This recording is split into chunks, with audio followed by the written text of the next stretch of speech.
V.I. Lenin. The Third Congress of the RSDLP. April 12, New Style 25, to April 27, New Style May 10, 1905. Published. Speeches, reports, resolutions, and draft resolutions first published in 1905 in the book The Third Regular Congress of the RSDLP. Full text of the Proceedings. Published by the Central Committee, Geneva. Published according to the text of the book The Third Regular Congress of the RSDLP, 1905 edition, and the manuscript text. Source: Lenin Collected Works, Foreign Languages Publishing House, 1962, Moscow, Volume 8, pages 359 to 424. Notes: The Third Congress of the RSDLP was held in London between April 12 and 27, April 25 and May 10, 1905. The Congress was organized and convened by the Bolsheviks under the direction of Lenin. It was the first Bolshevik Congress. The agenda, drawn up by Lenin and approved by the Congress, consisted of the following items: 1. Report of the Organizing Committee. 2. Questions of tactics. 1. The armed uprising. 2. Attitude towards the government's policy on the eve and at the moment of the revolution. This point was devoted to two questions: a. Attitude towards the government's policy on the eve of the revolution. b. The provisional revolutionary government. 3. Attitude towards the peasant movement. 3. Organizational questions. 4. Relations between workers and intellectuals in the party organizations. 5. The party rules. 4. Attitude towards other parties and trends. 6. Attitude towards the breakaway group of the RSDLP. 7. Attitude towards the non-Russian social democratic organizations. 8. Attitude towards the liberals. 9. Practical agreements with the socialists revolutionaries. 5. Internal questions of party life. 10. Propaganda and agitation. 6. Delegates' reports. 11. Report of the Central Committee. 12. Reports of the delegates of the local committees. 7. Elections. 13. Elections. 14. Procedure for publishing the resolutions and the proceedings of the Congress and for the assumption of office by the newly elected functionaries. On all the basic issues dealt with by the Third Congress, Lenin had written the draft resolutions, which he substantiated in articles published in Vperad prior to the Congress. Lenin spoke at the Congress on the question of the armed uprising, on the participation of Social Democrats in the provisional revolutionary government, on the attitude towards the peasant movement, on the party rules, and on a number of other questions. The proceedings of the Congress record 138 speeches and motions made by Lenin. The Congress amended the party rules. A. It adopted Lenin's wording of Clause 1. B. It defined precisely the rights of the Central Committee and its relations with the local committees. C. It modified the organizational structure of the party's central bodies. In place of the three centers, the Central Committee, the central organ, and the Council of the Party, the Congress established a single competent party center, the Central Committee. On the work and the significance of the Third Party Congress, see Lenin's article The Third Congress, pages 442 to 49 of this volume, and his book Two Tactics of Social Democracy in the Democratic Revolution. End of introduction. V.I. Lenin. The Third Congress of the RSDLP. April 12, New Style 25, to April 27, New Style May 10, 1905. 1. Speech on the validity of the Congress. April 13, New Style 26. I wish to reply to the remarks made here concerning the validity of the convocation of this Congress. The Central Committee considered the Congress to be unauthorized. The CC has characterized its own message to the Party Council as repentant. But was there anything for the CC to repent? The Congress is perfectly valid. It could, admittedly, be held invalid according to the letter of the rules, but it would be grotesque formalism on our part to give the rules such an interpretation.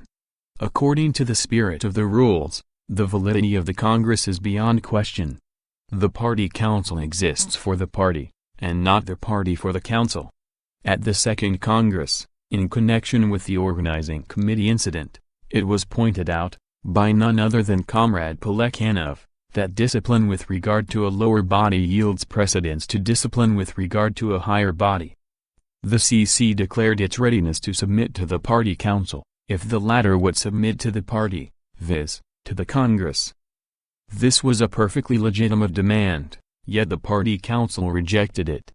But the CC, we are told, began to doubt the loyalty of the party council and expressed its lack of confidence in it. However, as we know, in all constitutionally governed countries the citizens have a right to express their lack of confidence in any public servant or institution. This is their inalienable right. Finally, even if the CC acted unwarrantedly, did that give the party council the right also to act unwarrantedly? What guarantee is there that the clause in the rules which puts the party council under obligation to call a Congress upon its endorsement by half the qualified votes will actually be enforced? The rules of the German Social Democratic Party contain a clause authorizing the Control Commission to convene a Congress, if the Vorstand, the executive body. Editor's note, refuses to do so. We have no such provision, and it rests entirely with the party to ensure that the Congress is convened. From the spirit of the rules, and even from their letter, if taken as a whole, it is clear that the party council is the agent of the party committees. The agent of the committees refuses to do the bidding of its principals. If the agent does not carry out the will of the party, the only thing left for the party is to execute its will itself. The party committees not only had the right to call the Congress themselves, but were in duty bound to do so. I maintain that the Congress was convened in a perfectly legitimate way. Who is the judge in this dispute between the party council and the committees? Why, these very committees, the party. The will of the party was expressed long ago. All the delay and procrastination on the part of the centers abroad could not alter it. The committees were obligated to convene the Congress themselves, and the Congress has been convened lawfully. Now, to meet Comrade Tigrov's point. Comrade Tigrov says we ought not to judge the party council.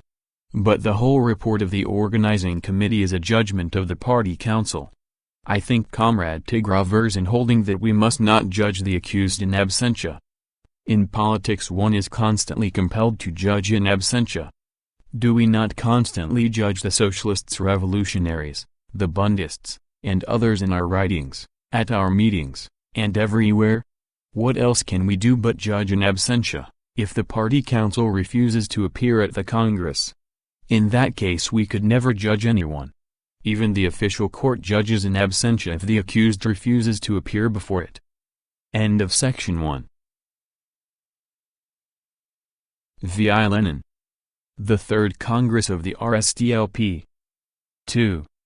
Speech on the qualifiedness of the Kazan and Kuban committees. April 14, New Style 27.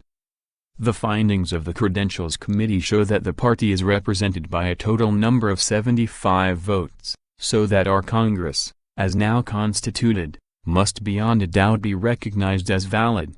Considering the present attitude of suspicion towards the Congress, we must recognize as commendable the liberal tendency of the Credentials Committee to confirm the largest possible number of committees in order to increase the lawful majority necessary for the Congress.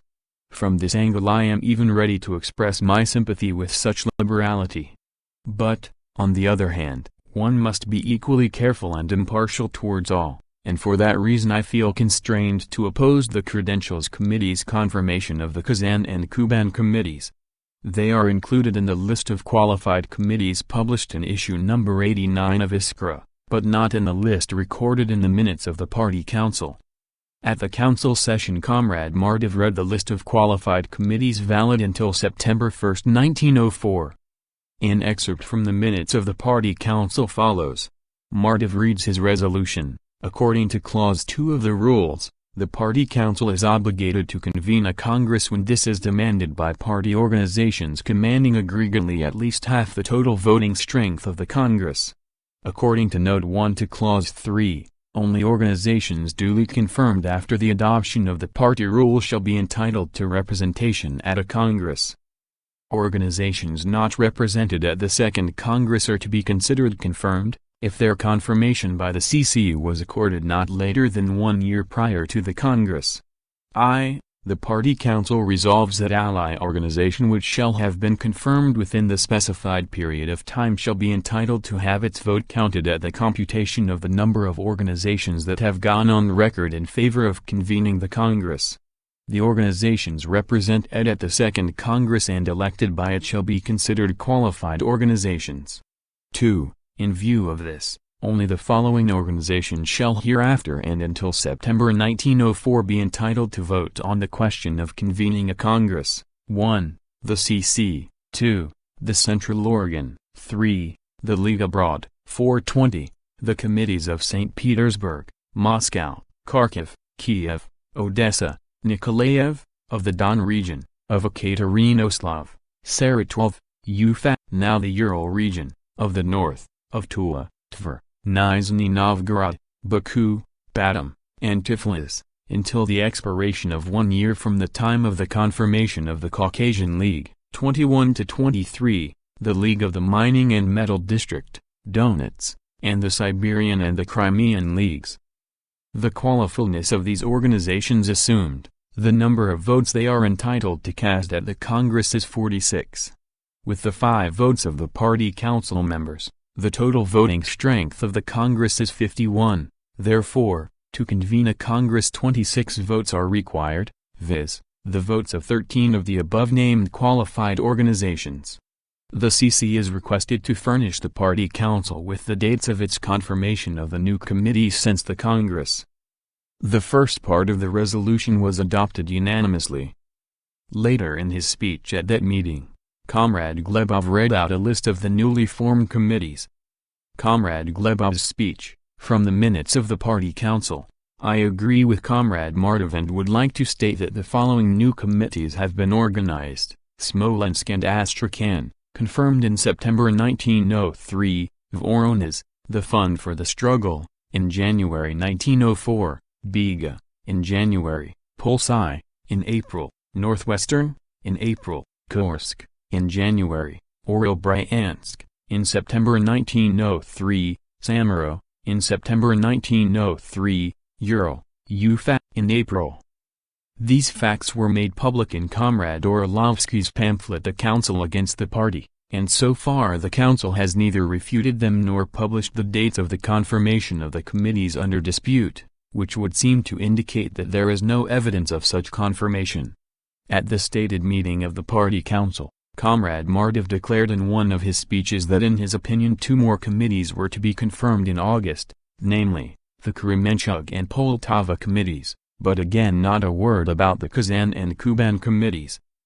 After the July declaration, Comrade Glebov sent me the full minutes of the CC meetings, in which no reference is made to the confirmation of either the Kazan or the Kuban committee. At subsequent CC meetings, as Comrade Letnev, Alyubimov, a member of the CC, has testified, there was likewise no mention of their confirmation. True, Comrade Zyman, L.B. Krason, a member of the CC, has a hazy recollection of the Kazan and Kuban committees having been confirmed, but he can state nothing definite. The Credentials Committee's decision to recognize these committees as qualified on the evidence of their having functioned for over a year, is not correct, and I move, therefore, that these committees be declared non-qualified. End of section 2. V.I. Lenin. The Third Congress of the RSDLP. 3. Draft Resolution on the Attitude of the RSDLP towards the Armed Uprising. 1. Whereas the proletariat, being, by virtue of its position, the foremost and most consistent revolutionary class, is therefore called upon to play the role of leader and guide of the general democratic revolutionary movement in Russia. 2. Whereas only the performance of this role during the revolution will ensure the proletariat the most advantageous position in the ensuing struggle for socialism against the propertied classes of the bourgeois democratic Russia about to be born, and 3.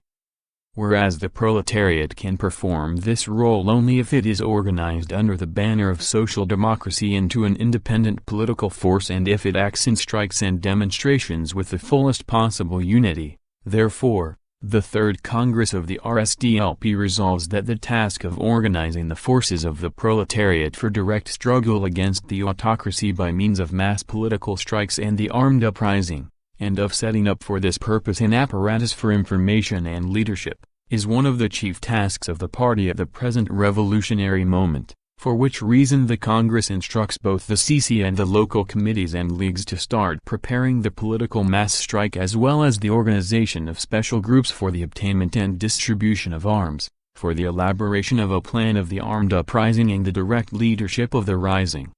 The fulfillment of this task can and should proceed in such a way as will not only not in the least prejudice the general work of awakening the class consciousness of the proletariat, but, on the contrary, will render that work more effective and successful. Written on April 14, New Style 27, 1905. End of section 3. V.I. Lenin. The Third Congress of the RSDLP. 4. Draft Resolution of the Armed Uprising. The Congress holds, on the basis of the practical experiences of the functionaries and on the basis of the mood of the working class masses, that preparations for the uprising imply, not only the preparation of weapons, the formation of groups, etc., but also the accumulation of experience by means of practical attempts at separate armed actions, such as attacks by armed squads on the police and on troops during public meetings, or on prisons, government offices, etc., while fully relying on the local party centers and on the CC to determine the limits of such actions and the most convenient occasions for them, while fully relying on the comrades' discretion in avoiding a useless expenditure of effort on petty acts of terror. The Congress draws the attention of all party organizations to the need for taking into consideration the above-mentioned facts of experience. Written at the end of April 1905. First published in 1931 in Lenin Miscellany 16. Published according to the manuscript. End of section 4. V.I. Lenin. The Third Congress of the RSDLP. 5. Speech on the question of the armed uprising. April 15, New Style 28. It has been said here that the question is clear enough in principle. Nevertheless, statements have been made in social democratic literature, see Iskra, number 62, and Comrade Axelrod's foreword to the pamphlet by a worker, which go to show that the question is not so clear after all. Iskra and Axelrod talked about conspiracy and expressed the fear that too much thought would be given to the uprising. The facts show, however, that there has been too little thought on the subject. In his foreword to the pamphlet by a worker, Comrade Axelrod maintains that it can only be a question of an uprising of the uncivilized masses. Events have shown that we are dealing, not with an uprising of the uncivilized masses, but with an uprising of politically conscious masses capable of carrying on an organized struggle. The entire history of the past year proved that we underestimated the significance and the inevitability of the uprising. Attention must be paid to the practical aspect of the matter. In this respect, the experience of those engaged in practical work and of the workers of St. Petersburg, Riga, and the Caucasus is of exceptional importance. I would suggest, therefore, that the comrades tell us of their experience, that will make our discussion practical instead of academic. We must ascertain the mood of the proletariat, whether the workers consider themselves fit to struggle and to lead the struggle. We must sum up this collective experience, from which no generalized conclusions have as yet been drawn. End of section 5. V.I. Lenin. The Third Congress of the RSDLP. 6. Speech on the question of the armed uprising. April 16, New Style 29. During the debate the question was put on a practical plane, what is the mood of the masses? Comrade Leskov, see footnote 1, was right in saying that it was checkered. But Comrade Zarkov is right, too, in saying that we must reckon with the fact that the uprising, whatever we may think of it, is bound to take place. The question arises whether there are any differences in principle between the resolutions submitted. I fail totally to see any. Although I am viewed as an arch-intransigent, I will, nevertheless, try to reconcile and bring these two resolutions into line. I will undertake their reconciliation. I have nothing against the amendment to Comrade Voinov's resolution. Nor do I see any difference in principle in the addendum. Very energetic participation does not necessarily imply hegemony. I think Comrade Mikhailov expressed himself in a more positive manner. He emphasizes hegemony, and in a concrete form, too. The English proletariat is destined to bring about a socialist revolution, that is beyond doubt, but its inability to bring it about at the present moment, owing to its lack of socialist organization and its corruption by the bourgeoisie, is equally beyond dispute. Comrade Voinov expresses the same thought. The most energetic participation is undoubtedly the most decisive participation. Whether the proletariat will decide the outcome of the revolution, no one can assert absolutely. This is likewise true of the role of leader. Comrade Voinov's resolution is worded more carefully. Social democracy may organize the uprising, it may even be the deciding factor in it. But whether social democracy will have the leading role in it cannot be predetermined. That will depend on the strength and organization of the proletariat.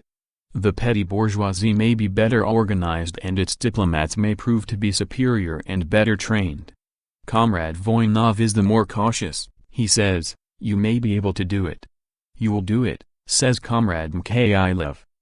The proletariat may possibly decide the outcome of the revolution, but this cannot be asserted positively. Comrades Mikhailov and Sosnovsky are guilty of the very error they charge Comrade Voinov with. Count not your trophies before the battle. For guarantee, it is necessary, says Voinov, necessary and sufficient, say Mikhailov and Sosnovsky. As to organizing special fighting groups, I might say that I consider them necessary. We need not fear to form them. Notes 1. Leskov, N.V. Romanov, delegate from the Northern Committee. Others mentioned in the speech, Zarkov, M.S. Leshchinsky, delegate from the Ekaterinoslav Committee, Mikhailov, D.S. Postilovsky, delegate from the Northwestern Committee, Sosnovsky, Vyacheslav, delegate from the Nizhny Novgorod Committee. End of section 6. V.I. Lenin. The Third Congress of the RSDLP. 7. Resolution on the armed uprising, see footnote 1. 1. Whereas the proletariat being, by virtue of its position, the foremost and only consistently revolutionary class, is therefore called upon to play the leading role in the general democratic revolutionary movement in Russia. 2. Whereas this movement at the present time has already led to the necessity of an armed uprising. 3. Whereas the proletariat will inevitably take the most energetic part in this uprising, which participation will decide the destiny of the revolution in Russia. 4. Whereas the proletariat can play the leading role in this revolution only if it is united, in a single and independent political force under the banner of the Social Democratic Labour Party, which directs its struggle both ideologically and practically, and 5. Whereas only the performance of this role will ensure to the proletariat the most advantageous conditions for the struggle for socialism against the propertied classes of bourgeois democratic Russia.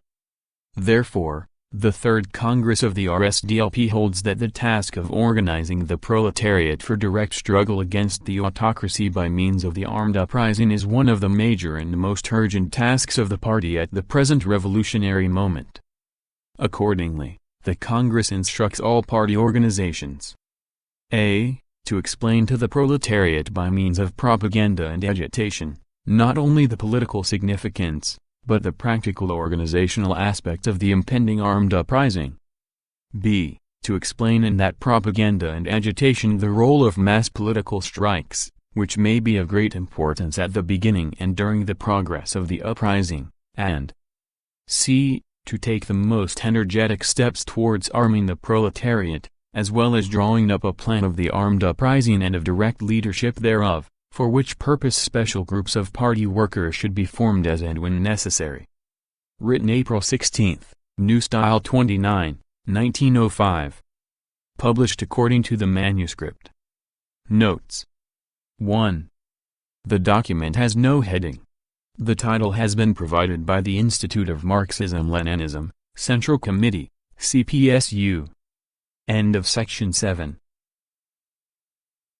V.I. Lenin. The Third Congress of the RSDLP. 8. Speech on the attitude towards the government's tactics on the eve of the revolution. April 18, May 1. We are in a quandary. We have 3 resolutions and 3 amendments.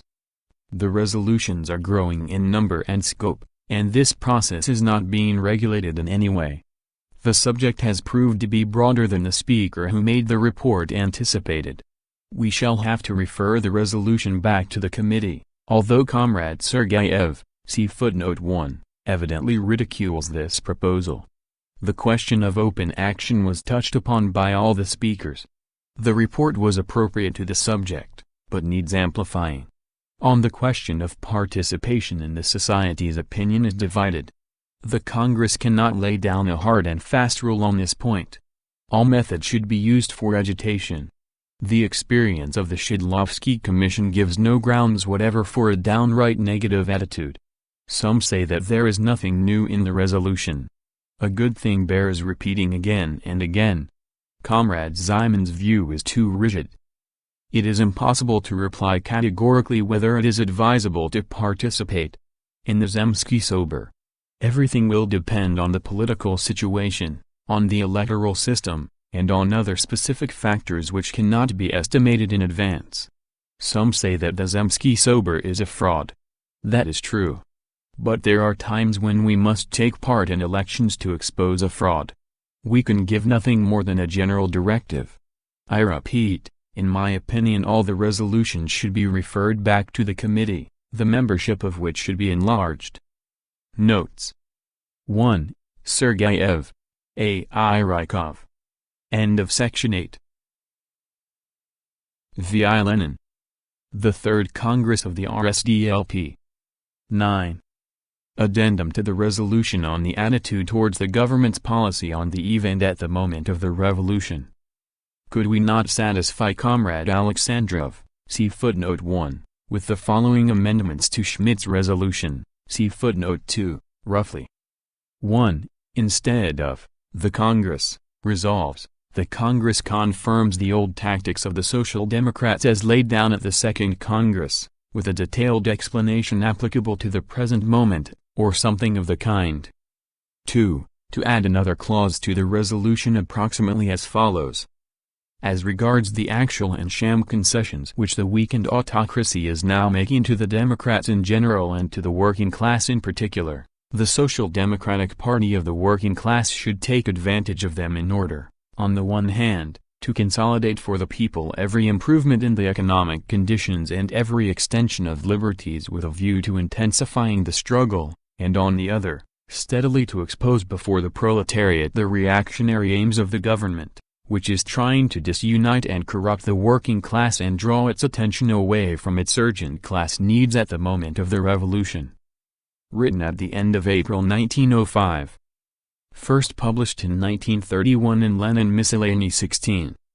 Published according to the manuscript. Notes. 1. Alexandrov, D.S. Postolovsky. 2. Schmidt, P.P. Rumyantsev, delegate from the Voronezh Committee. End of section 9.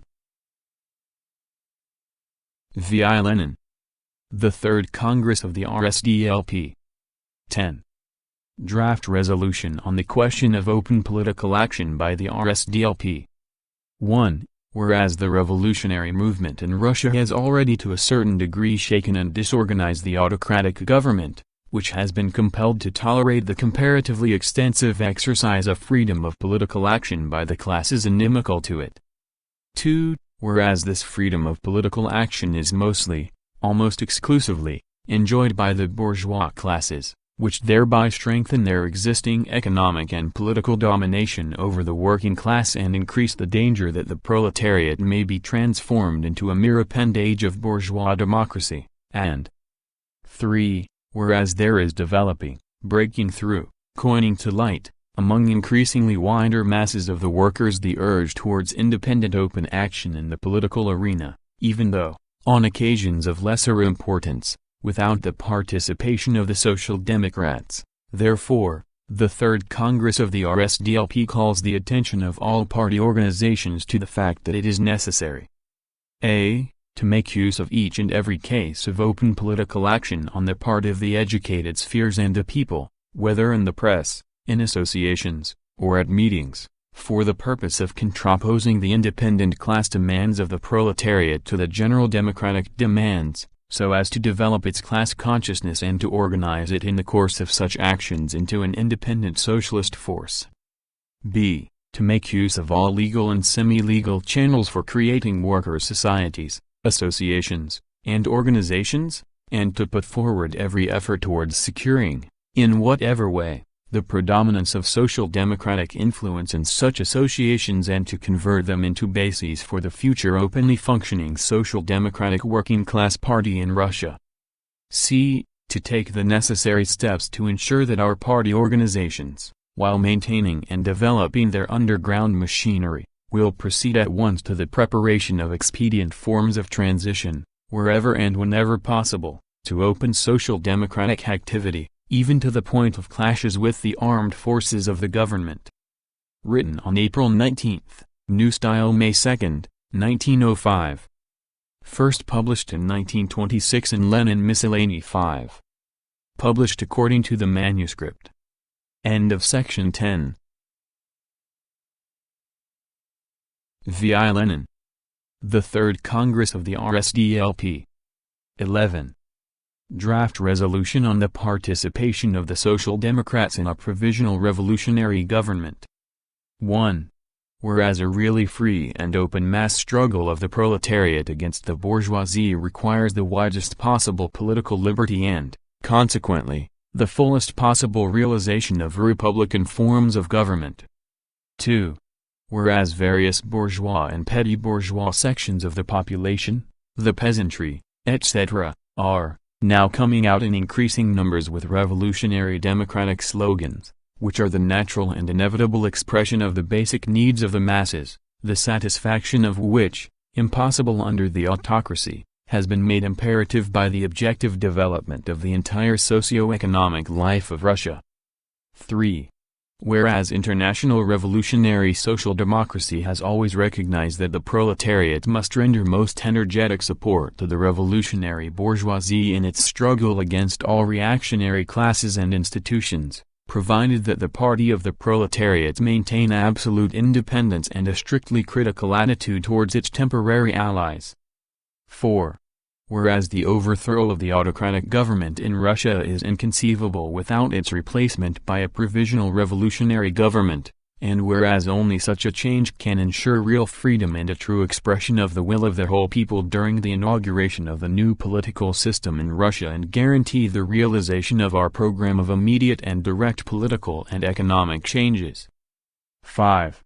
Whereas without the replacement of the autocratic government by a provisional revolutionary government supported by all revolutionary democratic classes and class elements in Russia, it will be impossible to achieve a republican form of government and win over to the revolution the backward and undeveloped sections of the proletariat and particularly of the peasantry, those sections whose interests are completely opposed to the absolutist, serf-holding order and which cling to the autocracy or stand apart from the struggle against it largely on account of the oppressive stupefying atmosphere, and 6.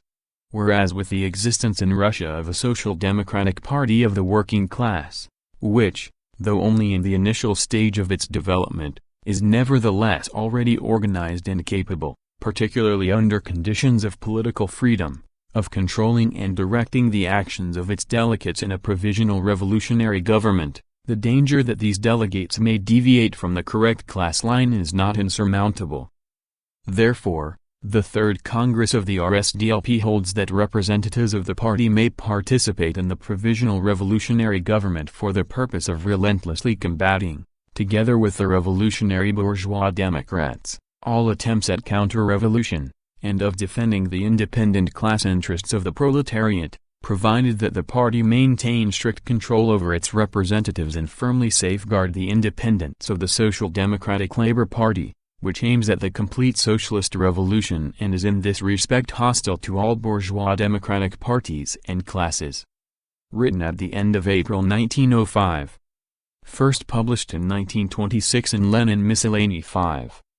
Published according to the manuscript. End of section 11. V.I. Lenin. The Third Congress of the R.S.D.L.P. 12. Addendum to the resolution on the participation of the Social Democrats in a provisional revolutionary government. Another argument in favor of participating in a provisional revolutionary government. Whereas the categorical refusal to participate in a provisional revolutionary government, which is at this moment recommended by the right wing of our party, inevitably dooms the activity of the revolutionary proletariat aimed at preparing, organizing, and carrying out the armed uprising, to irresolution, halfway policies, and disunity. Written at the end of April 1905. First published in 1931 in Lenin Miscellany 16. Published according to the manuscript. End of section 12. V.I. Lenin. The Third Congress of the RSDLP. 13. Report on the question of the participation of the Social Democrats in a provisional revolutionary government. April 18, New Style May 1. My task is to present the question of the participation of the Social Democrats in a provisional revolutionary government. It may seem strange, at first glance, that such a question should have arisen. One might think the cause of social democracy to be thriving and the probability of its participation in a provisional revolutionary government to be very great. Actually, it is not so. To debate this question as an immediately realizable prospect would be quixotic. But the question has been forced upon us not so much by the actual state of affairs as by literary polemics. It must always be borne in mind that the question was first raised by Martynov, and that he raised it before January 9. He wrote in his pamphlet Two Dictatorships, pages 10 to 11. Imagine, dear reader, for a moment, that Lenin's utopia has been realized. Imagine that the party, whose membership has been narrowed down to only professional revolutionaries, has succeeded in preparing, timing, and carrying out the general armed uprising of the people. Is it not obvious that it would be this party which would be designated as the provisional government by the will of the whole people immediately after the revolution? Is it not obvious that the people would place the immediate fate of the revolution in the hands of this party, and no other? Is it not obvious that this party, not wishing to betray the confidence previously placed in it by the people, would be forced, be in duty bound, to assume power and maintain it until it had consolidated the victory of the revolution by revolutionary measures? Incredible as it may seem, this is actually how the question is presented. Martynov believes that if we were thoroughly to prepare and launch the uprising, we should find ourselves in a desperate predicament. If we were to submit our dispute to a foreigner, he would never believe it possible for the question to be formulated in that manner and he would not understand us. Our dispute cannot be understood without a knowledge of the history of Russian social democratic views and the nature of the tail-endless views of R.S.D.L.P. This question has become an urgent question of theory and must be clarified. It is a question of clarity in our aims. I urge the comrades when reporting on our discussion to the members engaged in practical party work in Russia to emphasize strongly Martynov's formulation of the question. Iskra, number 96, contains an article by Plekhanov. We have always held Plekhanov in great esteem for the offense he has repeatedly given to the opportunists, which, to his honor, has earned him a mass of enemies.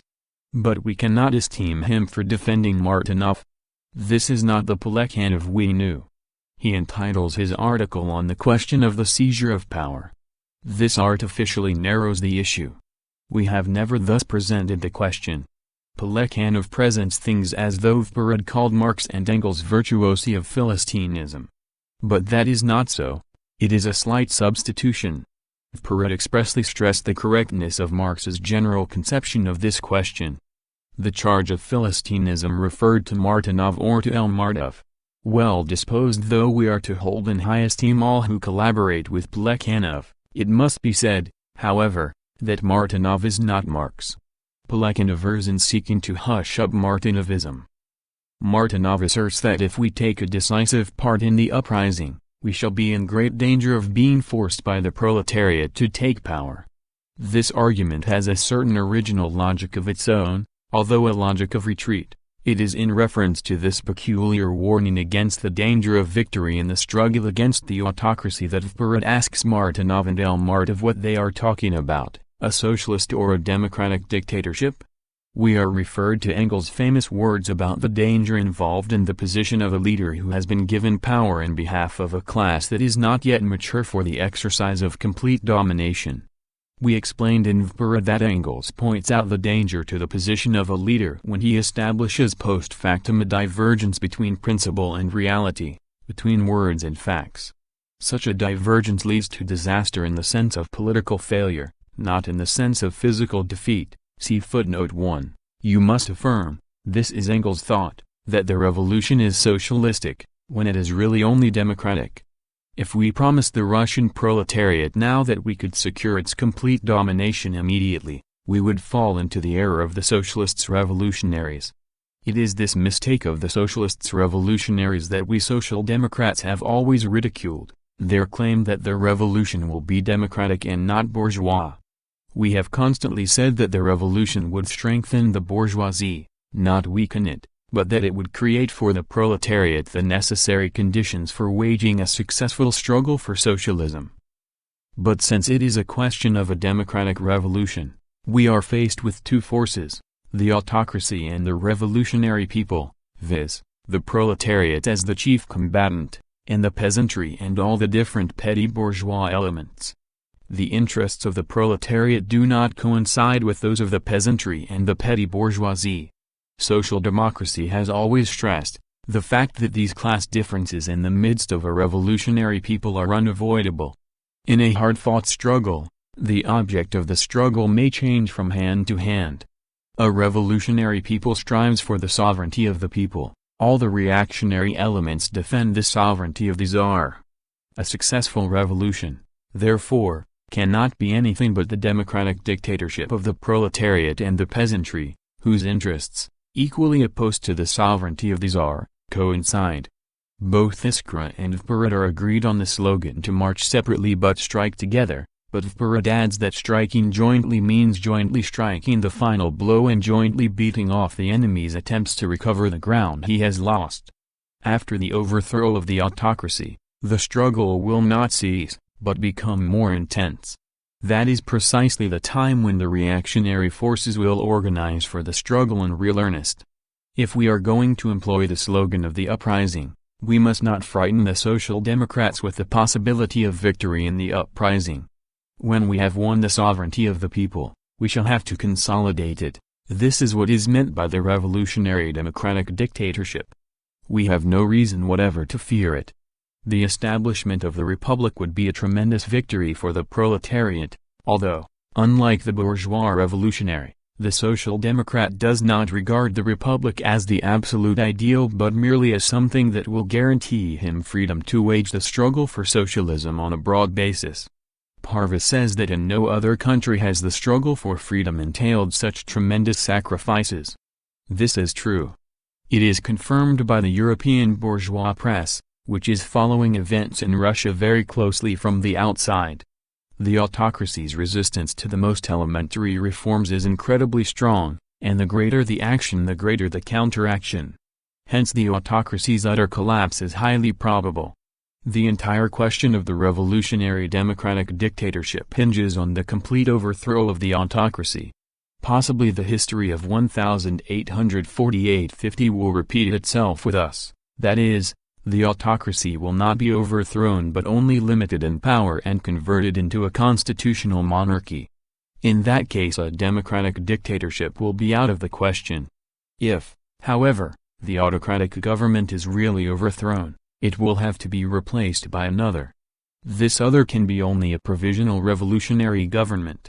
It can base itself for support only on the revolutionary people, on the proletariat and the peasantry. It can be only a dictatorship, that is, not an organization of order, but an organization of war. If you are storming a fortress, you cannot discontinue the war even after you have taken the fortress. Either the one or the other, either we take the fortress to hold it, or we do not storm the fortress and explain that all we want is a little place next to it. Let me pass on to Plekhanov. His method is totally incorrect. He evades important questions of principle to indulge in quibbling, with an element of misstatement. Exclamation by Comrade Barsov, here. Vperad maintains that Marx's general scheme is correct, that of replacing the autocracy first by bourgeois monarchy and then by a petty bourgeois democratic republic. But if we set out beforehand to restrict the limits to which we shall go in accordance with this scheme, we shall prove ourselves Philistines. Thus, Plekhanov's defense of Marx is Verlerin Liebes Mühe, love's labors lost. In defending Martinov, Plekhanov refers to the address, see footnote 3, of the Central Committee of the Communist League, see footnote 4, to the League membership. Plekhanov misstates this address too.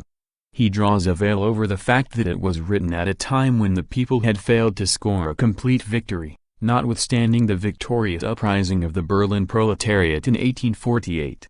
Absolutism had been superseded by bourgeois constitutional monarchy, and, consequently, a provisional government backed by the entire revolutionary people was out of the question. The whole point of the address is that after the failure of the popular uprising, Marx advises the working class to organize and prepare. Can these counsels serve to clarify the situation in Russia before the uprising has begun? Can they resolve the moot question which presupposes the victorious uprising of the proletariat? The address begins thus. In the two revolutionary years 1848–49 the League proved itself in double fashion. First, in that its members energetically took part in the movement in all places. The League further proved itself in that its conception of the movement, as set forth, by the way, in the Communist Manifesto, turned out to be the only correct one. At the same time, the former firm organization of the League was considerably slackened.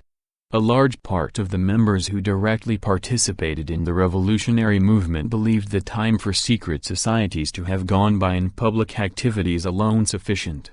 The individual circles and communities allowed their connections with the Central Committee, Zentralbord, to become loose and gradually dormant.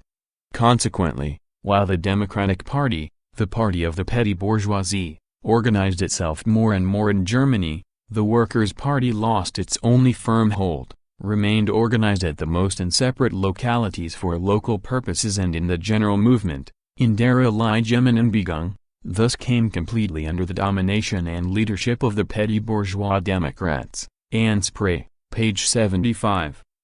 Thus, Marx found in 1850 that the petty bourgeois Democrats had gained in organization during the Revolution of 1848, which had run its course, while the Workers' Party had lost. Naturally, Marx's chief concern was that the Workers' Party should not lag behind the bourgeoisie a second time. It is extremely important that, precisely at this moment, when a new revolution is impending, the Workers' Party must act in the most organized, most unanimous and most independent fashion possible, if it is not to be exploited and taken in tow again by the bourgeoisie as in 1848, Anspray, page 76.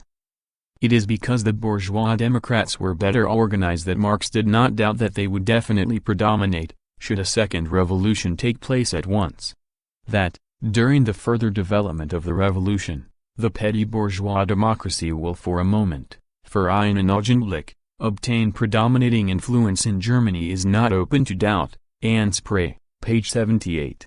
Taking all this into consideration, we can understand why Marx does not mention a word in Anspray about the participation of the proletariat in a provisional revolutionary government.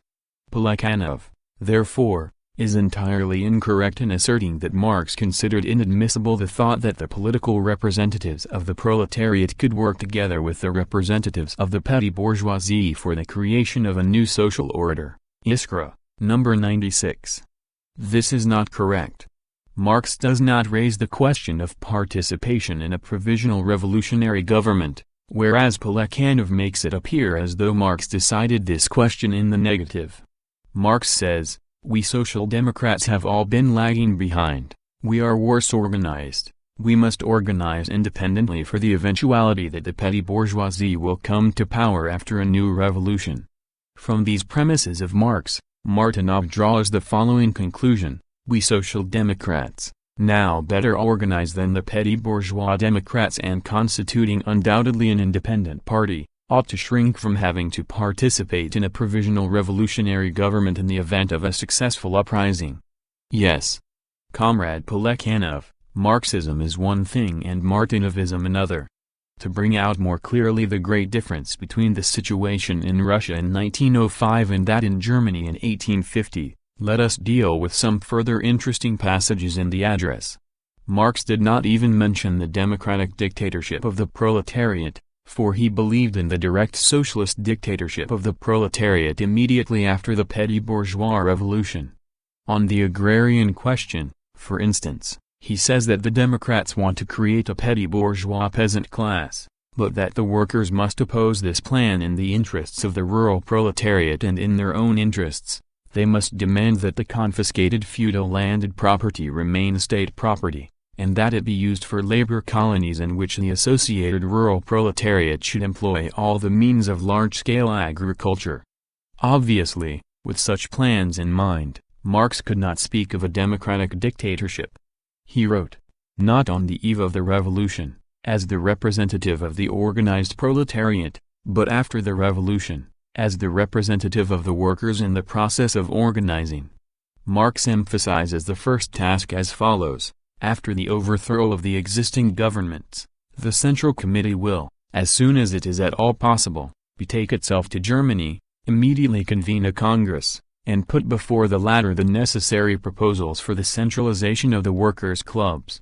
Thus, the idea of an independent workers' party, which has become with us bone of our bone and flesh of our flesh, was then something new.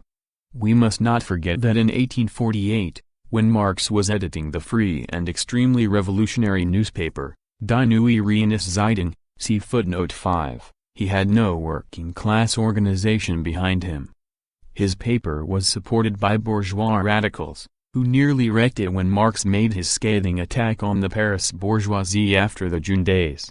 That is why the address has so much to say about the independent organization of the workers.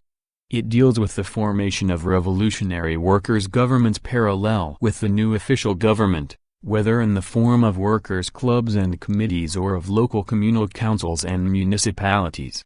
The point made therein is that the workers should be armed and that they should form an independent workers' guard. The second clause in the program states that working-class candidates, preferably members of the League, should be nominated for these bodies alongside the bourgeois candidates. How weak the League was is shown by the fact that Marx had to argue the need for nominating independent candidates. The inference to be drawn from all this is that Marx did not mention and had no intention of deciding the question of participation in a provisional revolutionary government, since that question could have no practical significance at the time. The entire attention was concentrated exclusively on the organization of an independent workers' party. Plekhanov says further in Iskra that V. produces no relevant evidence, but confines itself to repeating a few favorite catchwords, and he alleges that V. seeks to criticize Marx. With what truth? Do we not see, on the contrary, that V. puts the question on a concrete basis, taking into account the real social forces engaged in Russia in the struggle for the democratic revolution? Plekhanov, on the other hand, does not say a word about the concrete conditions in Russia. His stock in trade consists of a couple of inapposite quotations. Monstrous, but true. The situation in Russia differs so greatly from that in Western Europe that even Parvis was prompted to ask, where is our revolutionary democracy? Unable to prove that V. wants to criticize Marx, Plekhanov drags in Mach and Avenarius by the ears. I cannot for the life of me understand what these writers, for whom I have not the slightest sympathy, have to do with the question of social revolution. They wrote on individual and social organization of experience, or some such theme, but they never really gave any thought to the democratic dictatorship. Does Plekhanov mean to say that Parvis, perhaps, has become a disciple of Mach and Avienarius? Laughter. Or perhaps things have come to such a pass with Plekhanov that he has to make a butt of Mach and Avienarius without rhyme or reason. Plekhanov goes on to say that Marx and Engels soon lost faith in an imminent social revolution. The Communist League broke up. Petty squabbles arose among the political emigrants abroad, which Marx and Engels put down to the fact that while there were revolutionaries there was no revolution. Plekhanov writes in Iskra, they, Marx and Engels, who had lost faith in an imminent social revolution, would have formulated the political tasks of the proletariat on the assumption that the democratic system would be predominant for a fairly long time. But for this very reason they would have been more emphatic than ever in condemning the socialists' participation in a petty bourgeois government. Iskra, number 96. Why? No answer. Once more Plekhanov uses democratic dictatorship interchangeably with socialist dictatorship, i.e., he falls into Martinov's error, against which Vperud has time and again strongly warned. Without the democratic dictatorship of the proletariat and the peasantry no republic is possible in Russia.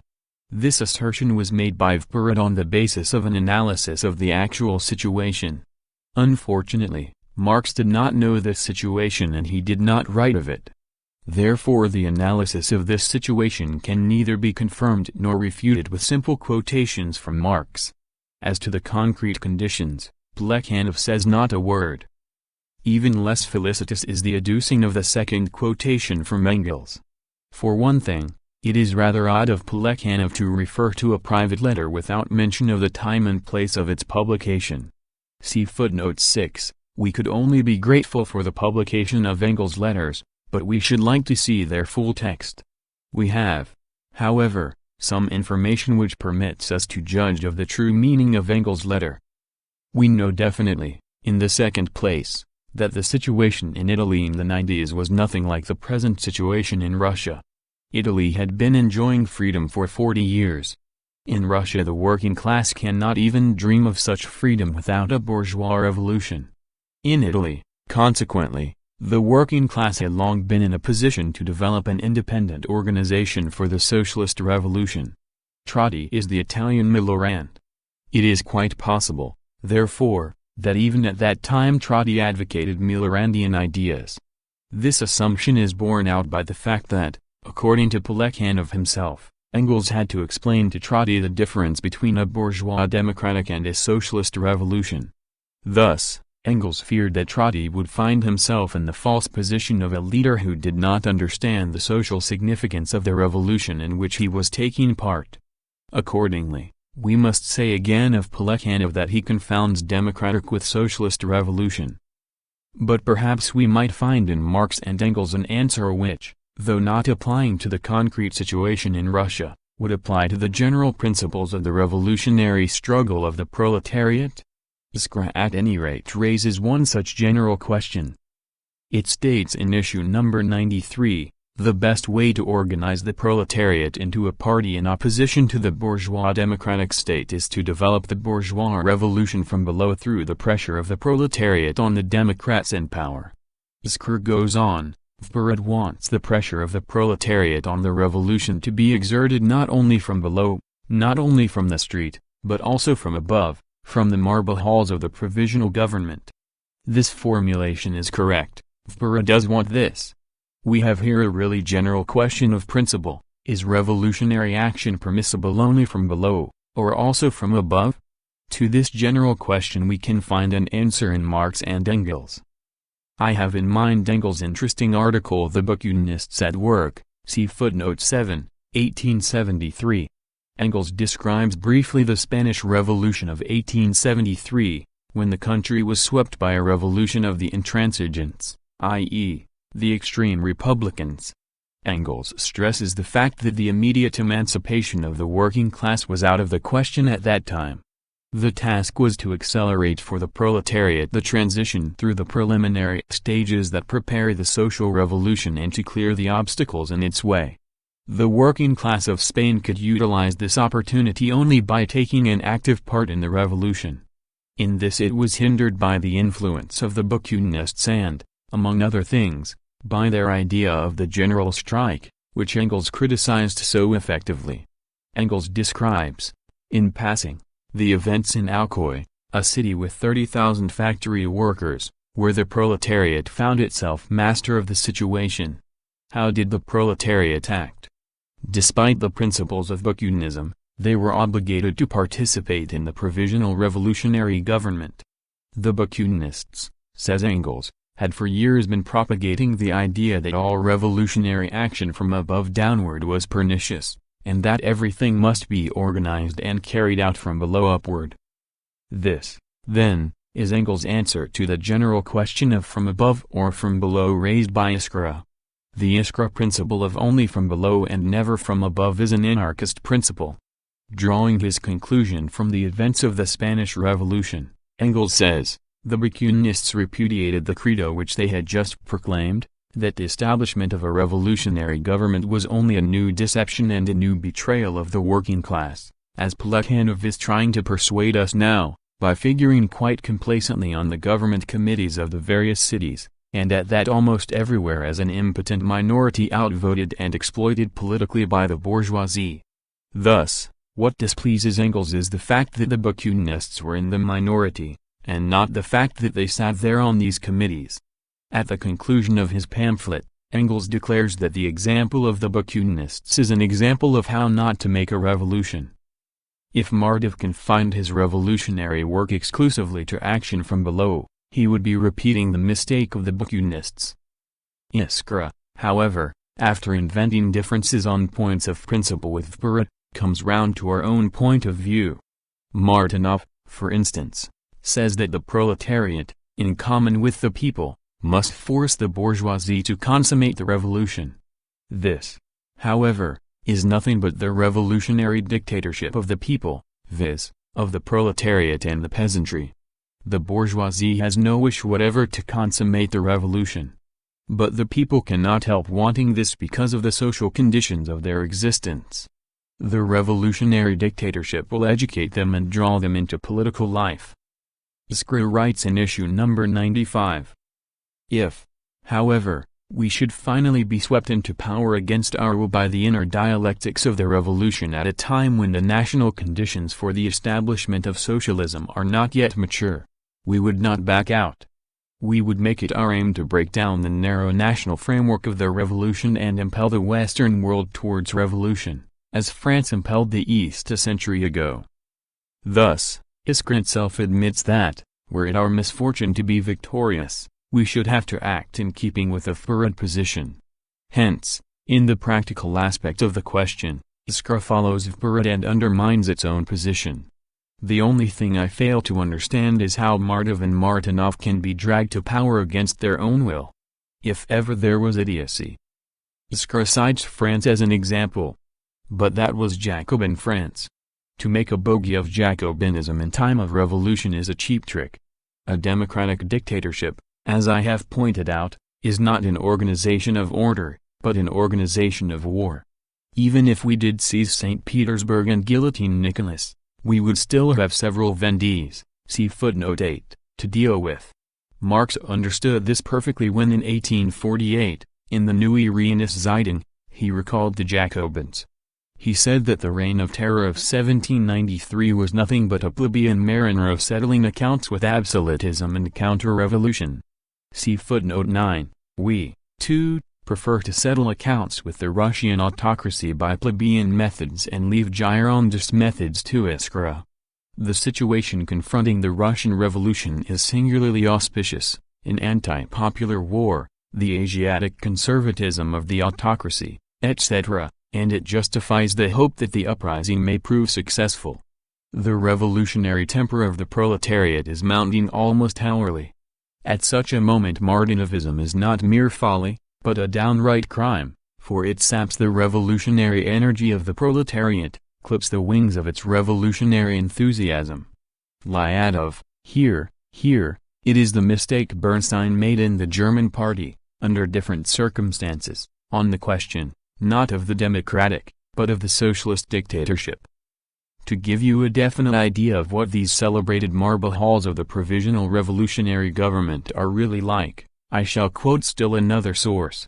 In his article Die Reichsverfassungskampagne, see footnote 2, Engels recounts how he took part in a revolution in the precincts of these marble halls. He describes, for instance, the uprising in Rhenish Prussia, which was one of the most industrialized centers in Germany. The chances for the victory of the Democratic Party, he says, were particularly strong there. The thing to do was to rush all available forces to the right bank of the Rhine, spread the insurrection over a wider area and try to set up the nucleus of a revolutionary army with the aid of the Landwehr, militia. This was precisely what Engels proposed when he went to R.S.D.L.P to do everything possible to put his plan into operation. He attacks the petty bourgeois leaders for their inability to organize the insurrection, for their failure to furnish funds, for instance, for the maintenance of the workers fighting on the barricades, etc. They should have acted more energetically, he says. Their first step should have been to disarm the R.S.D.L.P citizens' army and distribute its arms among the workers, and then to levy a compulsory tax for the maintenance of the workers thus armed. But this suggestion, says Engels, came only and exclusively from me. The highly respectable Committee of Public Safety was not in the least inclined to take such terrorist measures. Thus, while our Marx and Engels, that is, Martinov and Martov, Komaric laughter tried to frighten us with the bogey of Jacobinism, Engels castigated the revolutionary petty bourgeoisie for its disdain of the Jacobin mode of operation. He understood that going to war and, in the course of the war, renouncing the state treasury and government power meant engaging in an unworthy game of words. Where, then, will you get money for the uprising, if it becomes an all-people's uprising, gentlemen of the new Iskra? Not from the state treasury, surely. That is bourgeois. That is Jacobinism. Concerning the uprising in Baden, Engels writes that the insurgent government had every chance of success, in that it found a ready army, well-stocked arsenals, a full state treasury, and what was practically solid support of the population. After the event, everyone understood what had to be done under the circumstances. What had to be done was to organize an army for the protection of the National Assembly, to drive the Austrians and Prussians back, to spread the revolt to the neighboring states, and bring the trembling German so-called National Assembly under the terroristic influence of an insurgent population and insurgent army. It was necessary, furthermore, to centralize the power of the insurrection, put the necessary funds at its disposal and win for the insurrection the sympathy of the vast farming majority of the population by immediately abolishing all feudal burdens. All this should have been done at once, however, if it was to be carried out promptly. A week after the appointment of the Committee of Safety it was too late. We are convinced that when the uprising starts in Russia, the revolutionary Social Democrats, following the example of Engels, will enlist as soldiers of the revolution and will give the same kind of Jacobin advice.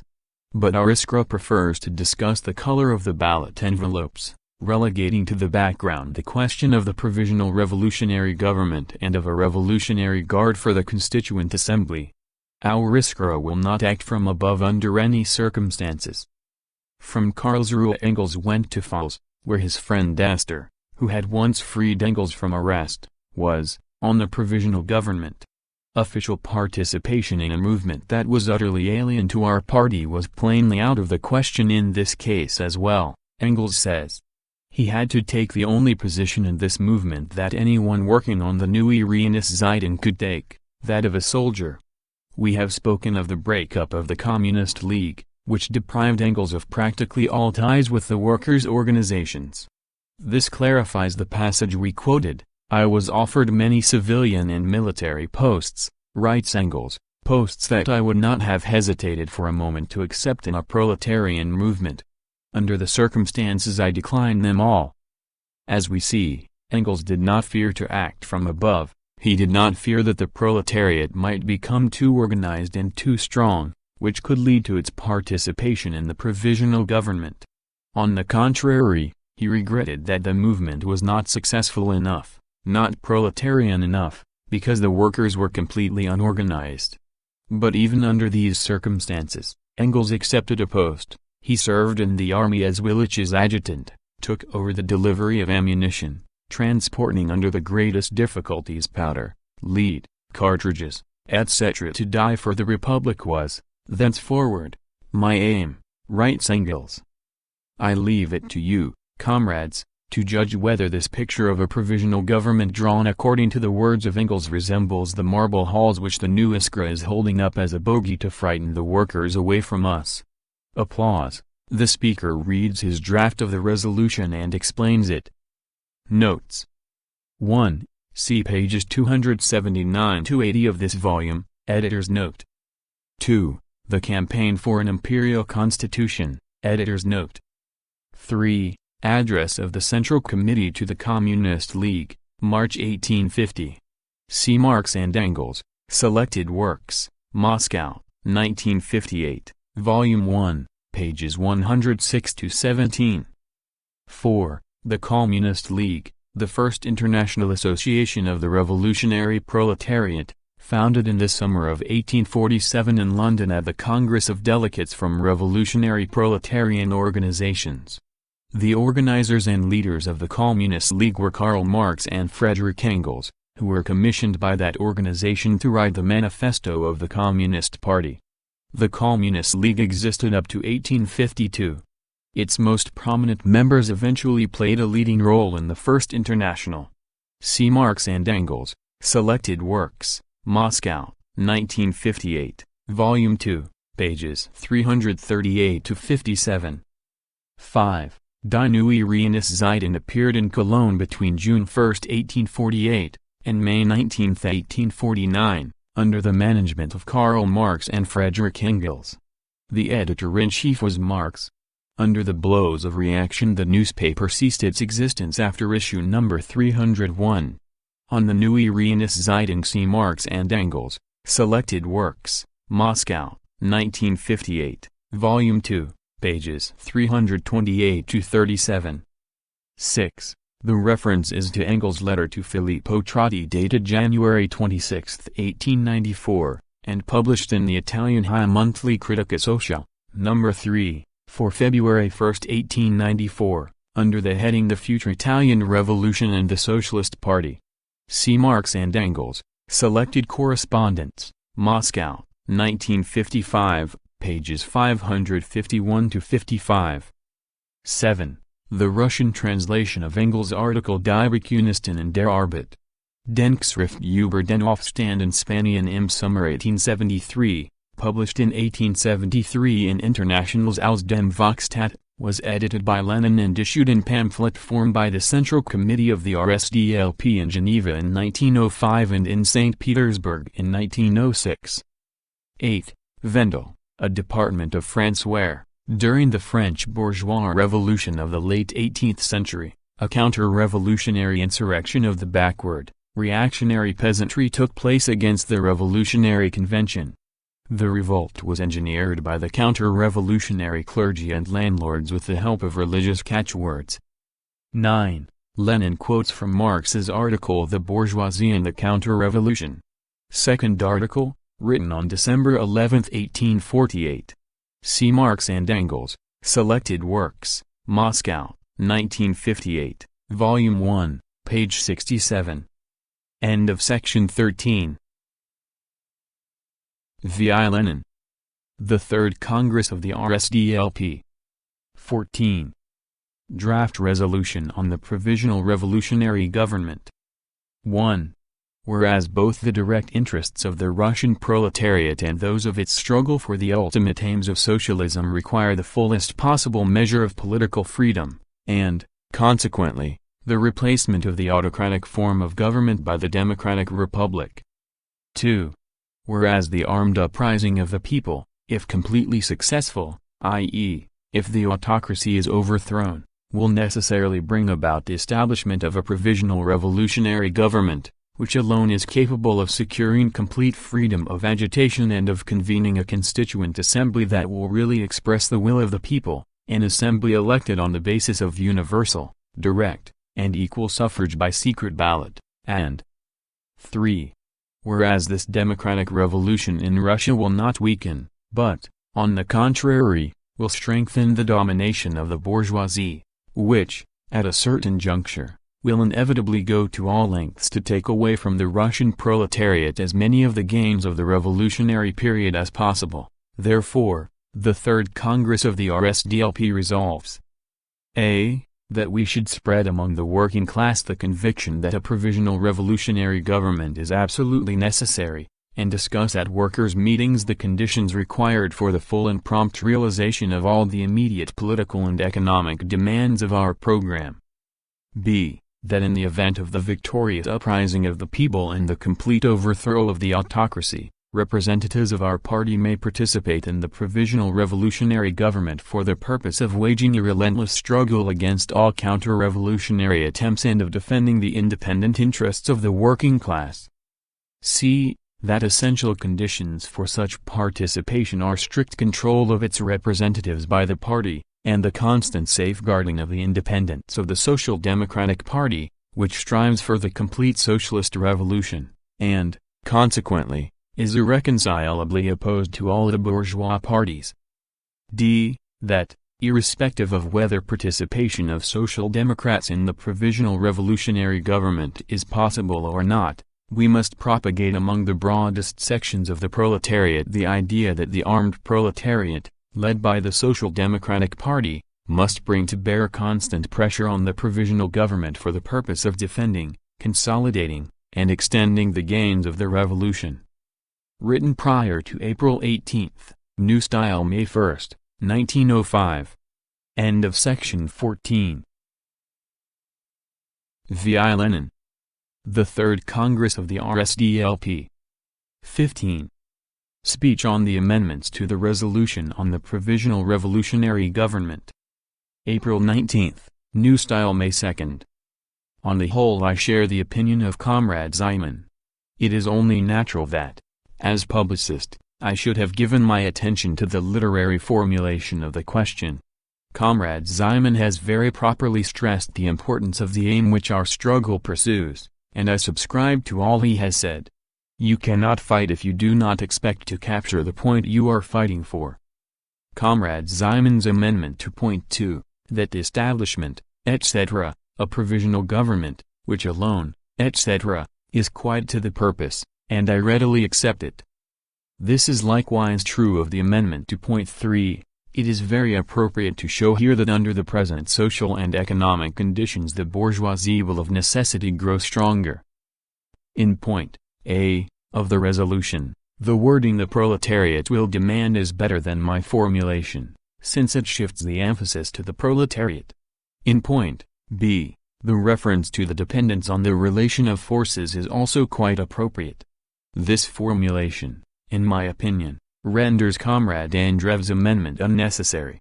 See footnote 1. Incidentally, I should like to know the opinion of the comrades from Russia as to whether the expression immediate demands is clear enough or whether we should not add the minimum program in parentheses. In point C, I use the word are, while Comrade Zeman proposes should be. Evidently a stylistic correction is needed here. Where party control is dealt with, I think my old formulation, the safeguarding of the independence of the Social Democratic Party, is better than preserving, which Comrade Zeman proposes. Our task is not only to preserve the independence of the Social Democratic Party, but constantly to safeguard it. Comrade Sosnovsky's amendment to this point only mars the formulation by making it vaguer. Comrade Andreev's proposals for changes are covered in part in the points of my resolution and of Comrade Zeman's. Incidentally, it is hardly appropriate to put provisional government in the plural in the formulation, as Comrade Andreev proposes. Of course, we may have many provisional governments, but we should not make a point of it, for we do not in any sense strive for such partitioning. We shall always stand for a single provisional government of all Russia and strive to create a single center, and a Russian one at that. Laughter. Notes. 1. Andreev, N. Alexeyev, attended the Third Congress of the RSDLP with consultative voice. End of section 15. V.I. Lenin. The Third Congress of the RSDLP. 16. Report on the resolution on the support of the peasant movement. April 19, New Style May 2. In view of the statement of 17 comrades calling attention to the urgent need for speeding up the work of the Congress, I shall try to be as brief as possible. Strictly speaking, there are no moot points of principle in the question under discussion. None arose even during the party crisis, which was rich in differences on points of principle. Moreover, the draft resolution was published in VPRA quite some time ago. I shall therefore confine myself merely to supporting the resolution. The question of supporting the peasant movement divides itself into two aspects: 1. Fundamentals, and 2. The practical experience of the party.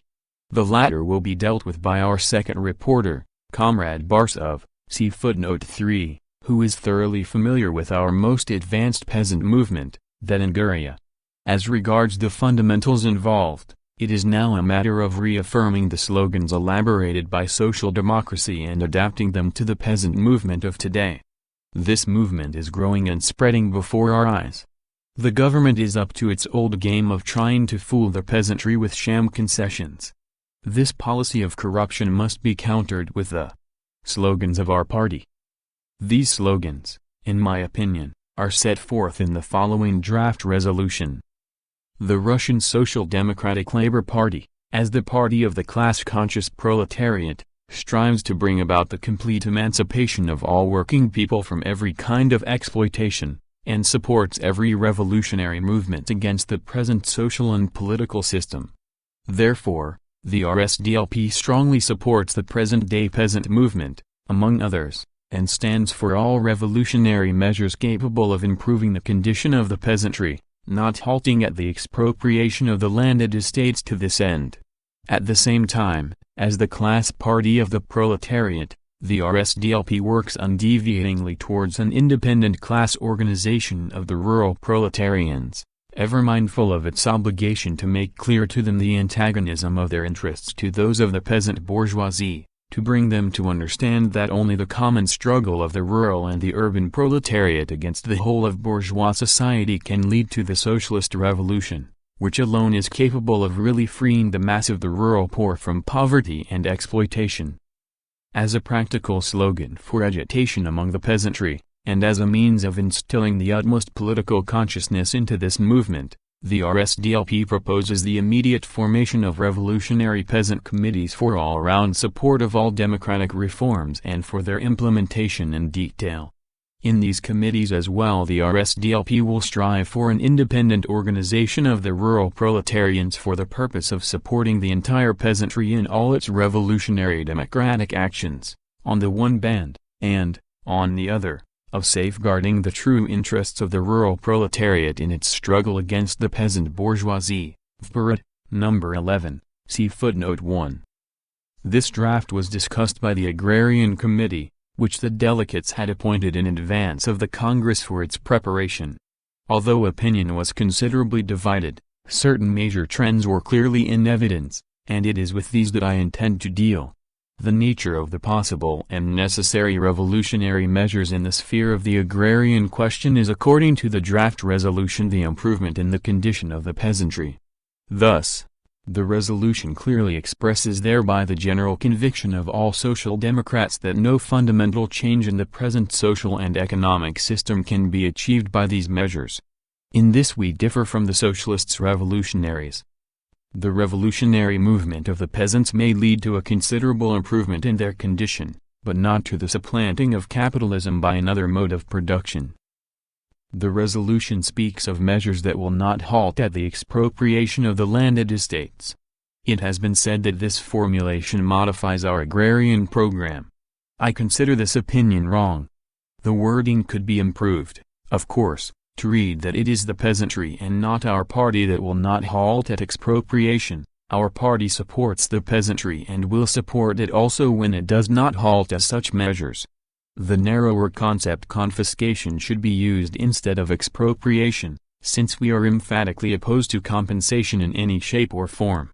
We will never hesitate to employ such measures as confiscation of the land. But apart from these partial emendations, we see nothing in our resolution that modifies our agrarian program.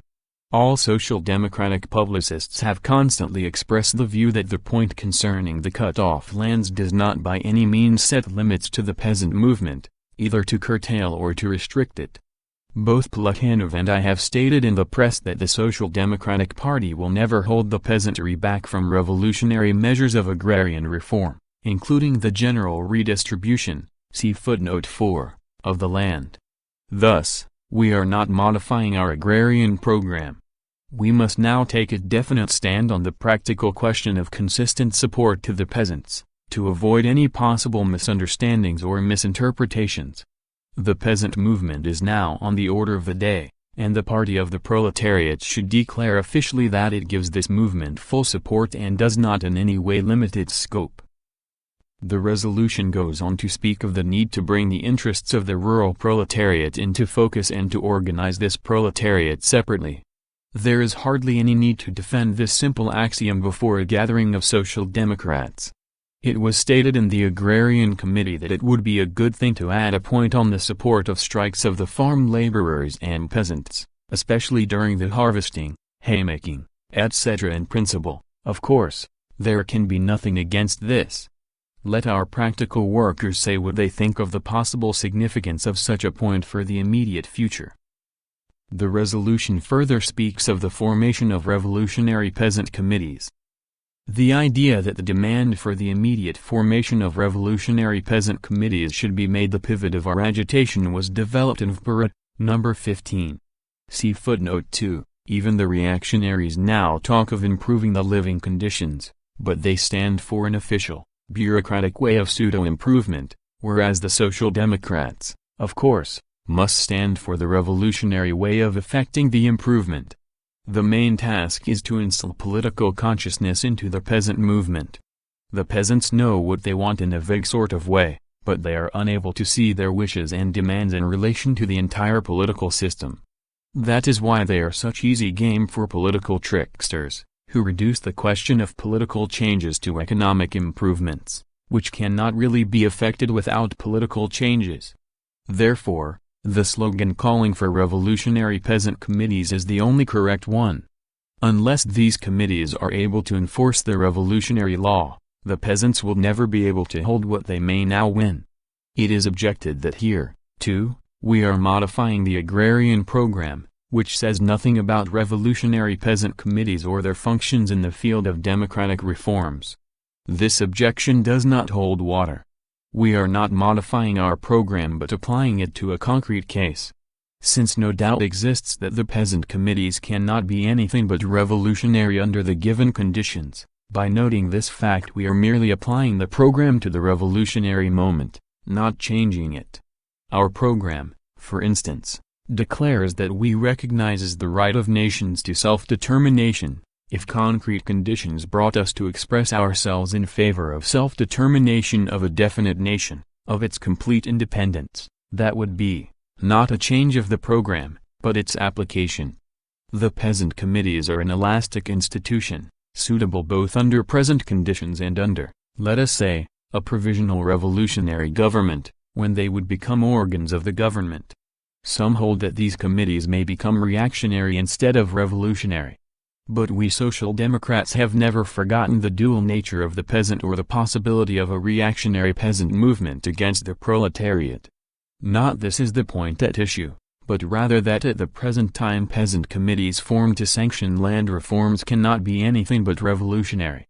At the present time the peasant movement is unquestionably revolutionary. Some say that the peasants will quieten down after they have seized the land, possibly. But the autocratic government will not quieten down if the peasants seize the land, and this is the crux of the matter.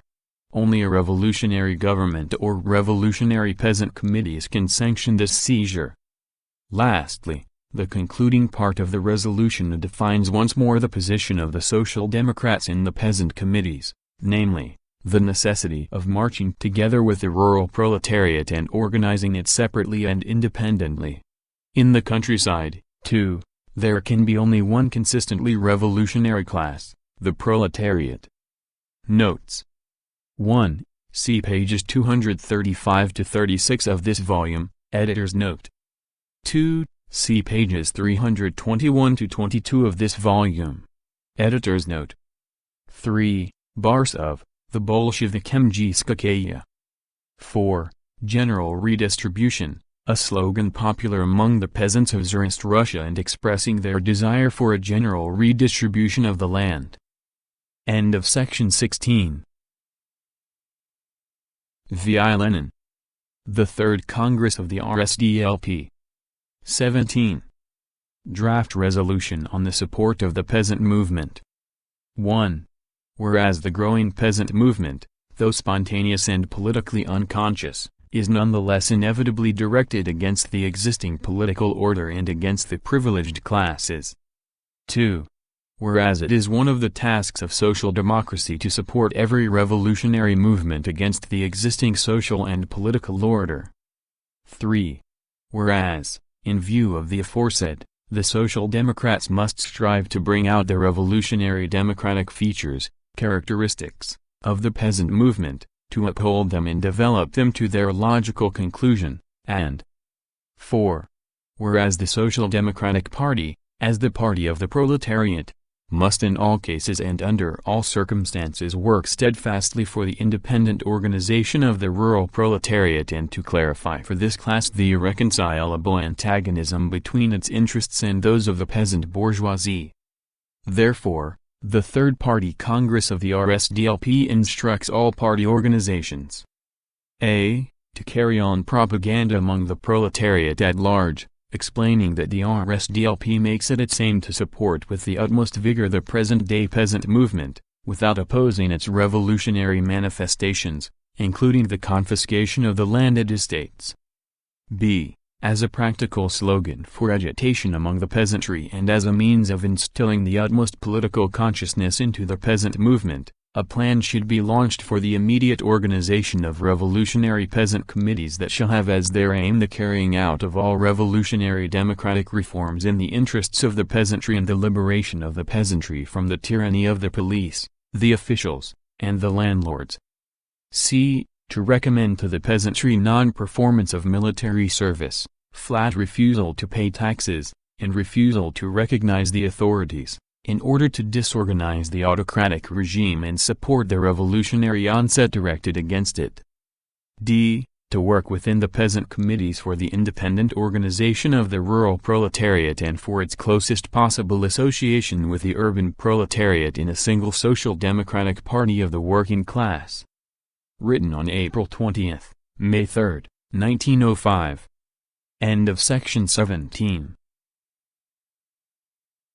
V.I. Lenin. The Third Congress of the RSDLP. 18. Speech on the question of the relations between workers and intellectuals within the social democratic organizations. April 20, New Style May 3. I cannot agree with the comrades who said it was inappropriate to broaden the scope of this question. It is quite appropriate. It has been said here that the exponents of social democratic ideas have been mainly intellectuals. That is not so. During the period of economism the exponents of revolutionary ideas were workers, not intellectuals. This is confirmed by a worker, the author of the pamphlet published with a foreword by Comrade Axelrod. Comrade Sergeyev asserted here that the elective principle will not make for better information. That is not so. If the elective principle were applied in practice, we should unquestionably be much better informed than we now are. It has also been pointed out that splits have usually been the work of intellectuals. This is an important point, but it does not settle the question. In my writings for the press I have long urged that as many workers as possible should be placed on the committees. See footnote 1. The period since the Second Congress has been marked by inadequate attention to this duty, such is the impression I have received from talks with comrades engaged in practical party work. If in Saratov only one worker was placed on the committee, this means that they did not know how to choose suitable people from among the workers. No doubt, this was due also to the split within the party. The struggle for the committees has had a damaging effect on practical work. For this very reason we endeavored in every way possible to speed the convening of the Congress. It will be the task of the future center to reorganize a considerable number of our committees, The inertness of the committee men has to be overcome. Applause and booing. I can hear Comrade Sergeyev booing while the non-committee men applaud. I think we should look at the matter more broadly. To place workers on the committees is a political, not only a pedagogical, task. Workers have the class instinct, and, given some political experience, they pretty soon become staunch social democrats. I should be strongly in favor of having 8 workers to every 2 intellectuals on our committees. Should the advice given in our party literature, to place as many workers as possible on the committees, be insufficient, it would be advisable for this recommendation to be given in the name of the Congress. A clear and definite directive from the Congress will give you a radical means of fighting demagoguery. This is the express will of the Congress. Notes. 1. A letter to a comrade on our organizational tasks, September 1902. See present edition, Volume 6, page 237. Editor's note. End of section 18. V.I. Lenin. The Third Congress of the RSDLP. 19. Draft Resolution on the Relations between Workers and Intellectuals within the Social Democratic Organizations. 1. Whereas the right wing of our party still continues the systematic attempts, begun in the days of economism, to spread hostility and distrust among the party members, the workers and the intellectuals, attempts to represent our party organizations as consisting solely of intellectuals, an allegation of which the enemies of social democracy make clever use, attempts to accuse the social democratic organizations of striving to fetter the initiative of the working class through the instrumentality of party discipline, attempts to flaunt the elective principle slogan for the most part without any design to apply it in practice, and 2. Whereas the full assertion of the elective principle, possible and necessary under conditions of political freedom, is unfeasible under the autocracy, though even under the autocracy this principle could be applied to a much larger extent than it is today, were it not for the obstacle presented by the party organization's diffuse form and actual disorganization, for which the party is indebted to the selfsame right wing of social democracy. Therefore, the Third Congress of the RSDLP, recognizing its duty to prepare for the coming Congresses, by a series of organizational reforms, the preconditions for a real application of the elective principle in party life, to the extent possible, calls attention once more to the task confronting the class-conscious adherents of the Social Democratic Workers' Party, that they make every effort to strengthen the ties between the party and the masses of the working class by raising still wider sections of proletarians and semi-proletarians to full social democratic consciousness, by developing their revolutionary social democratic activity, by seeing to it that the greatest possible number of workers capable of leading the movement and the party organizations be advanced from among the mass of the working class to membership on the local centers and on the all-party center through the creation of a maximum number of working class organizations adhering to our party, by seeing to it that working class organizations unwilling or unable to enter the party should at least be associated with it. Written on April 22, New Style, May 5, 1905. End of section 19. V.I. Lenin. The Third Congress of the RSDLP. 20. A remark during the discussion of the resolution on the relations between workers and intellectuals within the social democratic organizations. April 22, New Style, May 5. I could hardly keep my seat when it was said here that there are no workers fit to sit on the committees. The question is being dragged out. Obviously there is something the matter with the party. Workers must be given places on the committees. Oddly enough, there are only 3 publicists at the Congress, the others being committeemen. It appears however that the publicists are for placing the workers, whereas the committeemen for some reason are quite wrought up over it. The statements by Comrades Golubin, see footnote 1, and Mikhailov are highly valuable. Notes. 1. Golubin, the Bolshevik Pyajaparades, a delegate to the Third Congress of the RSDLP. End of section 20. V.I. Lenin. The Third Congress of the RSDLP. 21. Speech on the procedure of the discussion of the resolutions on the relations between workers and intellectuals within the social democratic organizations. April 22, New Style, May 5. See footnote 1. I am not of accord with Comrade Sergeyev in this. It is precisely such Congress resolutions that do not exist. The wishes of the publicists are not enough. Besides, the resolutions were not rejected, but merely shifted to another item of the agenda.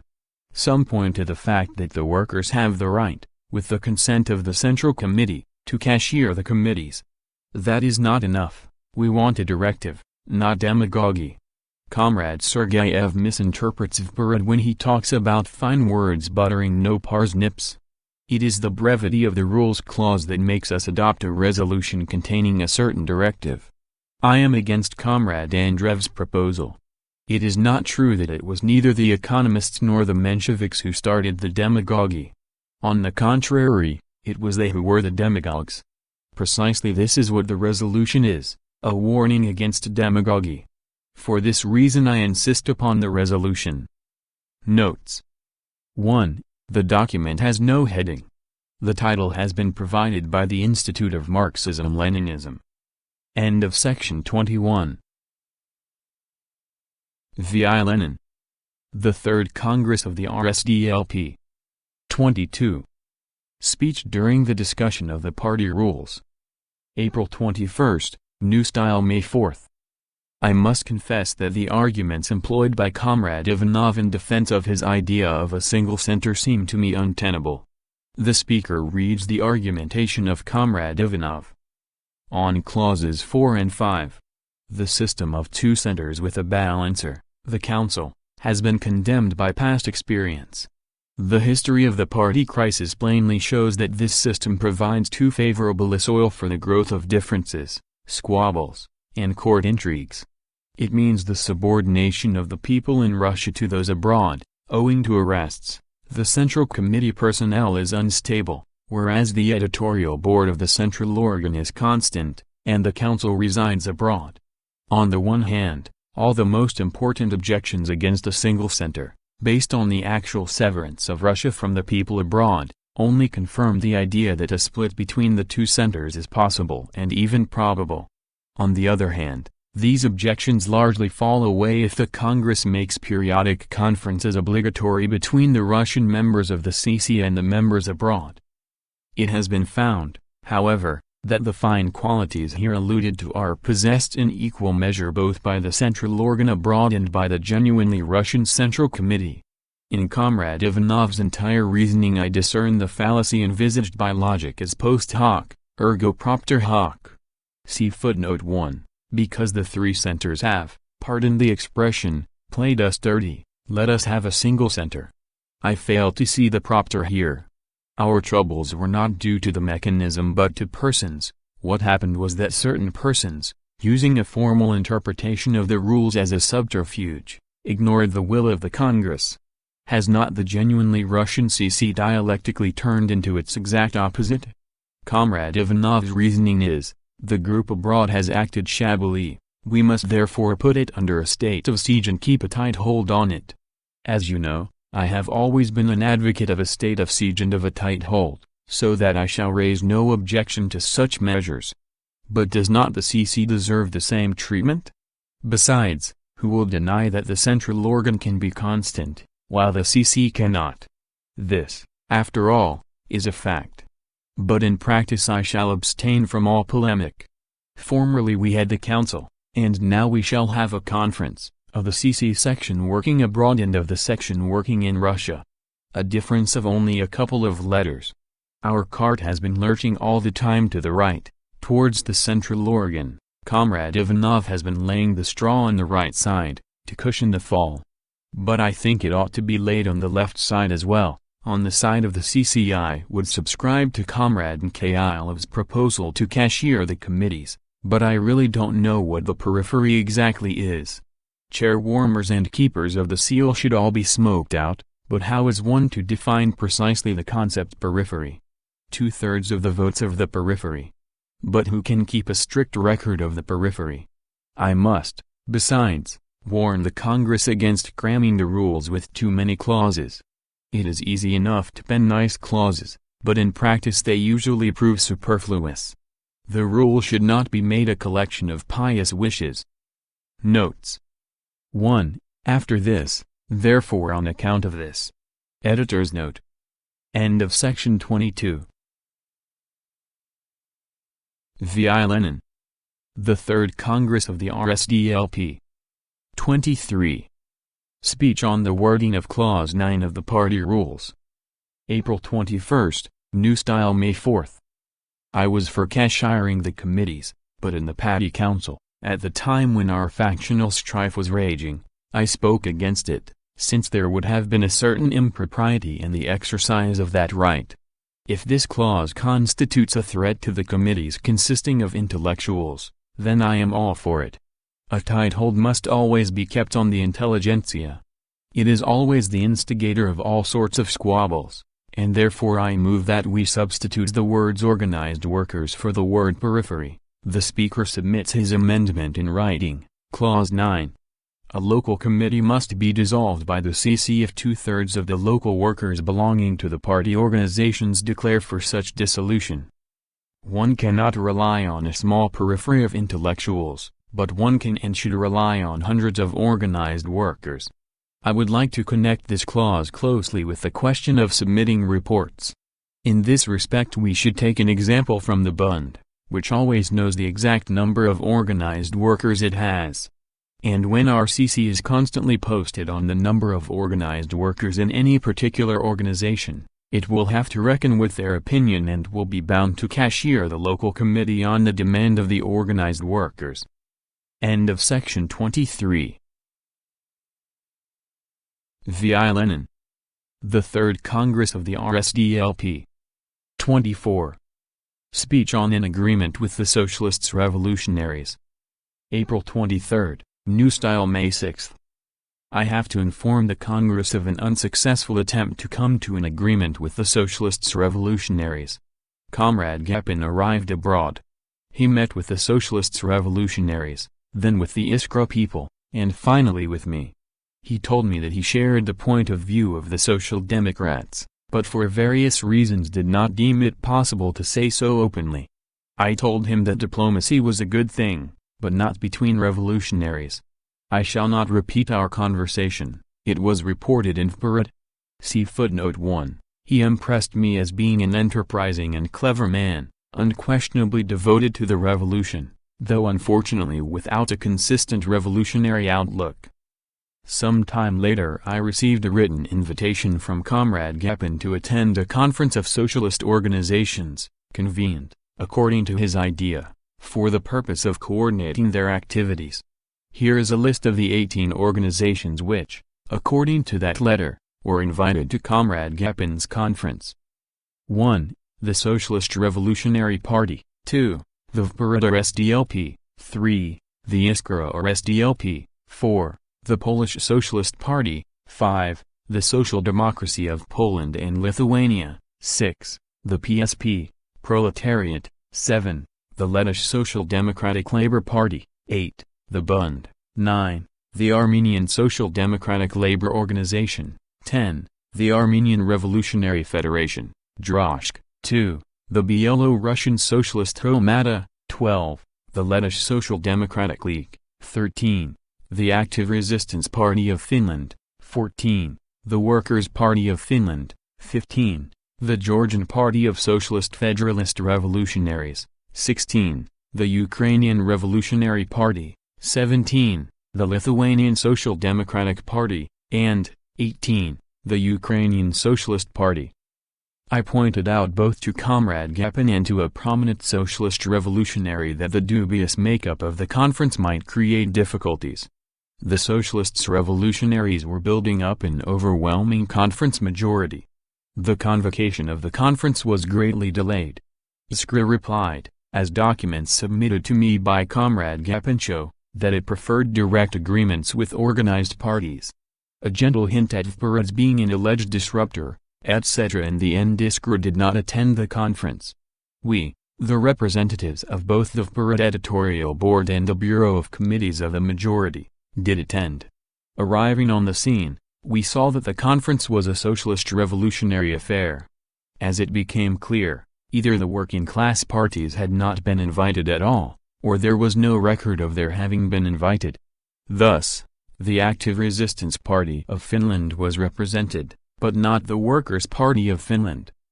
When we asked for the reason, we were told that the invitation to the Workers' Party of Finland had been sent via the Active Resistance Party, since, in the words of the socialist revolutionary who offered the explanation, they did not know how to send it directly. Yet anyone who is at all familiar with things abroad knows that connections with the Workers' Party of Finland can be established, if only through Branting, the leader of the Swedish Social Democratic Labour Party. There were representatives from the Polish Socialist Party in attendance, but no representative from the Social Democracy of Poland and Lithuania. Nor was it possible to ascertain whether an invitation had been extended. No reply had been received from the Lithuanian Social Democracy or from the Ukrainian Revolutionary Party, we were told by the same socialist revolutionary. From the outset the national question was made an issue. The Polish Socialist Party raised the question of having several constituent assemblies.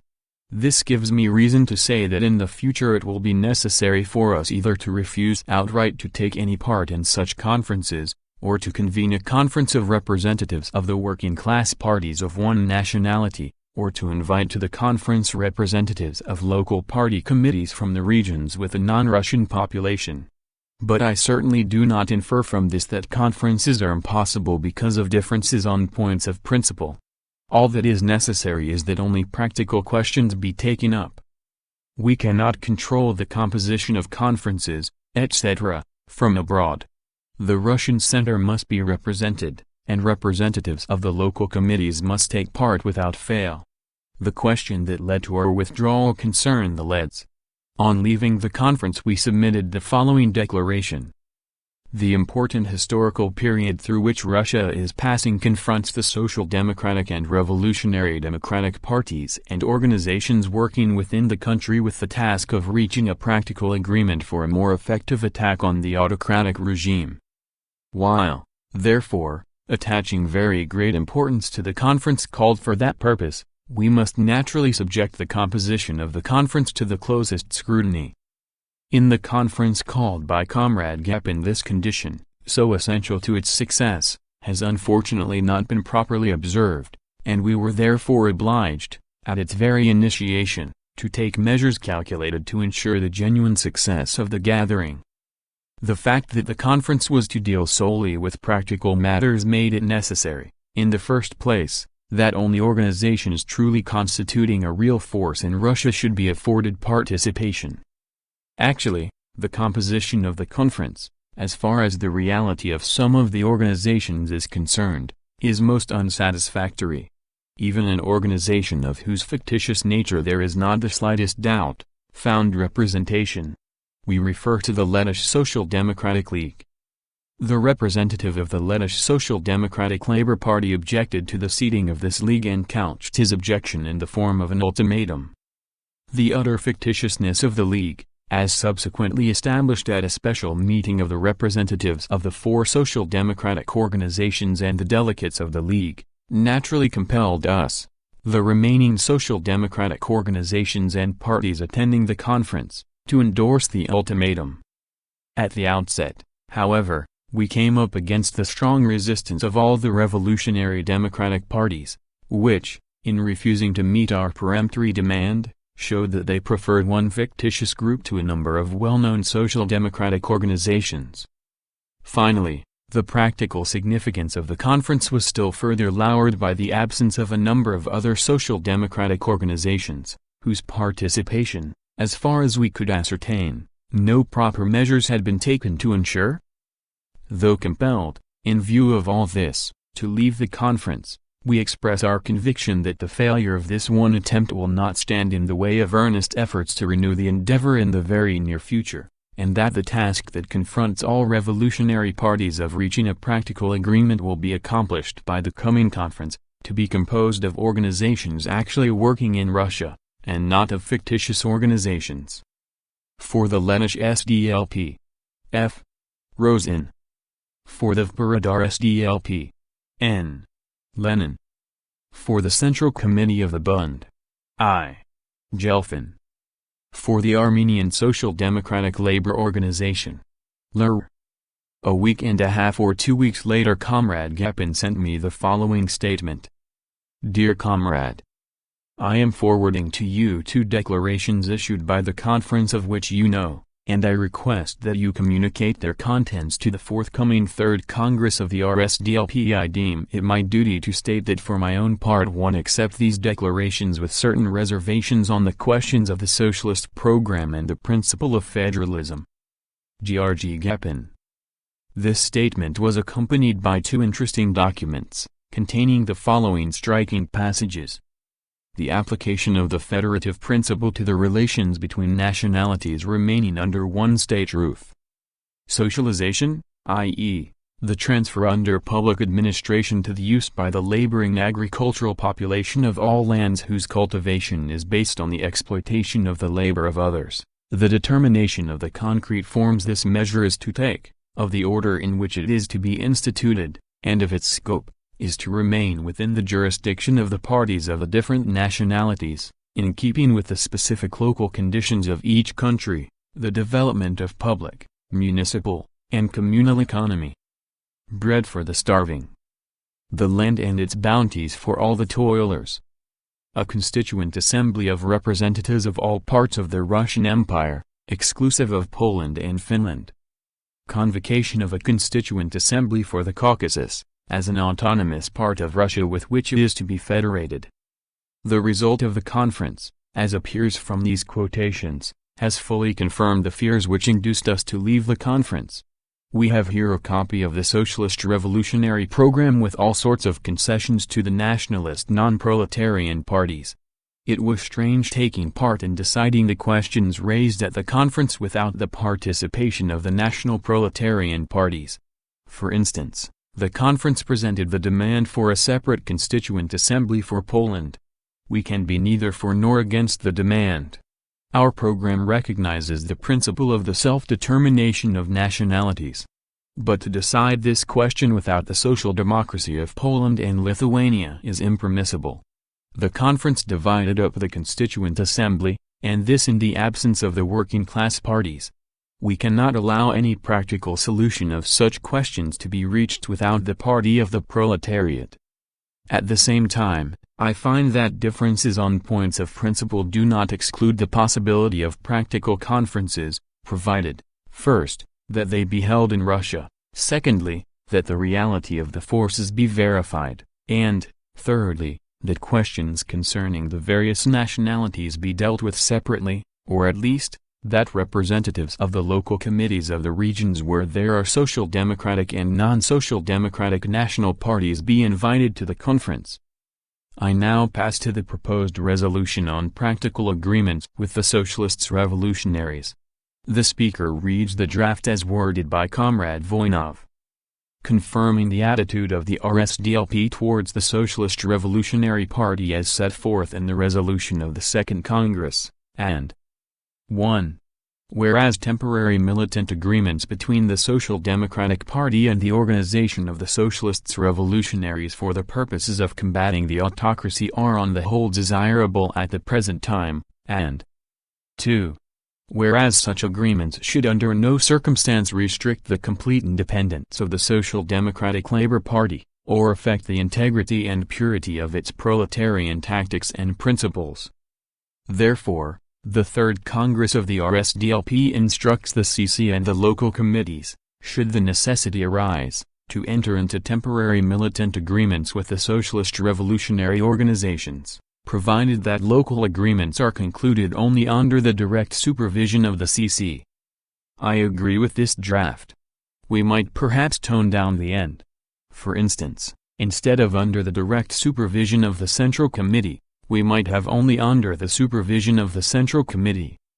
Notes 1. See pages 162 to 66 of this volume, editor's note. End of section 24. V.I. Lenin. The Third Congress of the RSDLP. 25. Speech on the report on the work of the Central Committee. April 25, New Style May 8. Actually, the report on the work of the Central Committee dealt more with its technical than its political activities. I have been following the work of the central apparatus of the party since 1900 and I must say that gigantic progress has been made. If it does not quite satisfy us, well, complete satisfaction can be expected only under the dictatorship of the proletariat, and even then, hardly. Let us not forget that co-optation is still working harm. The CC had little to say about its policies, for it cannot say anything good about them. Its major mistake was its opposition to the calling of the Congress. Had the Congress been called a year earlier, it would have proved more conciliatory. I am myself in favor of cashiering, but I am definitely against it in one case, if it is done because of agitation for the Congress. However, I shall not dwell on this. There is more joy over one sinner that repenteth than over 99 just persons. As to the reproaches leveled at me, let me say only that a publicist is not in a position to do anything without the party. End of section 25. V.I. Lenin. The Third Congress of the RSDLP. 26. Resolution on the publication of the Congress Proceedings, see footnote 1. The Congress instructs the Central Committee to proceed immediately to the publication of a brief report on the Third Congress with the full text of the program, the rules, and the resolutions. The Congress instructs the Central Committee to speed the publication of this report in every possible way. The Congress instructs the Congress Proceedings Publication Committee, 1. To determine definitely what materials, for reasons of secrecy, are not to be published under any circumstances. 2. To determine in what manner and to what extent the party membership should be made acquainted with the unpublished proceedings of the Third Congress. 3. To make the necessary cuts for publication, exclusively in regard to the discussion of points of order or of rejected minor amendments to the resolutions. Written on April 25, New Style May 8, 1905. Notes.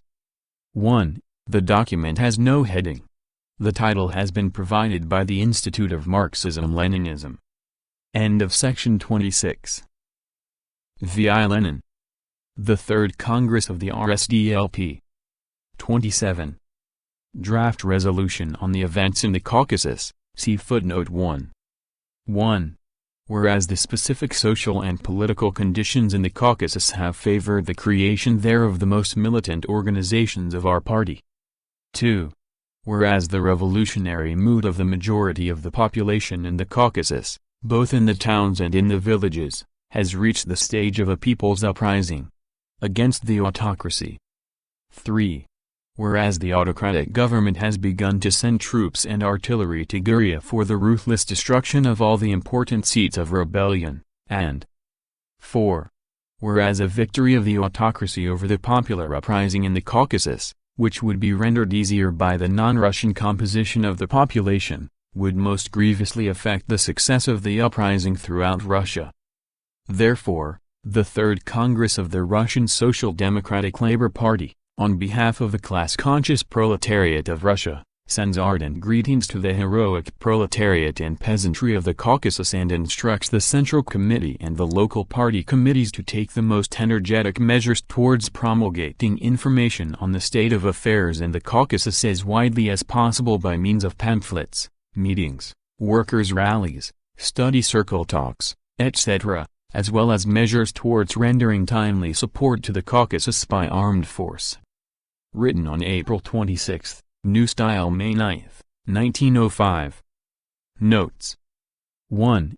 The resolution on the events in the Caucasus was first published in issue number 1 of the newspaper Proletary, May 27, New Style 14, 1905, and in issue number 1 of the Georgian underground Bolshevik newspaper, official organ of the Caucasian League of the RSDLP, Borba Proletariata, The Struggle of the Proletariat, July 1, New Style 14, 1905. End of section 27. End of The Third Congress of the RSDLP, by V.I. Lenin.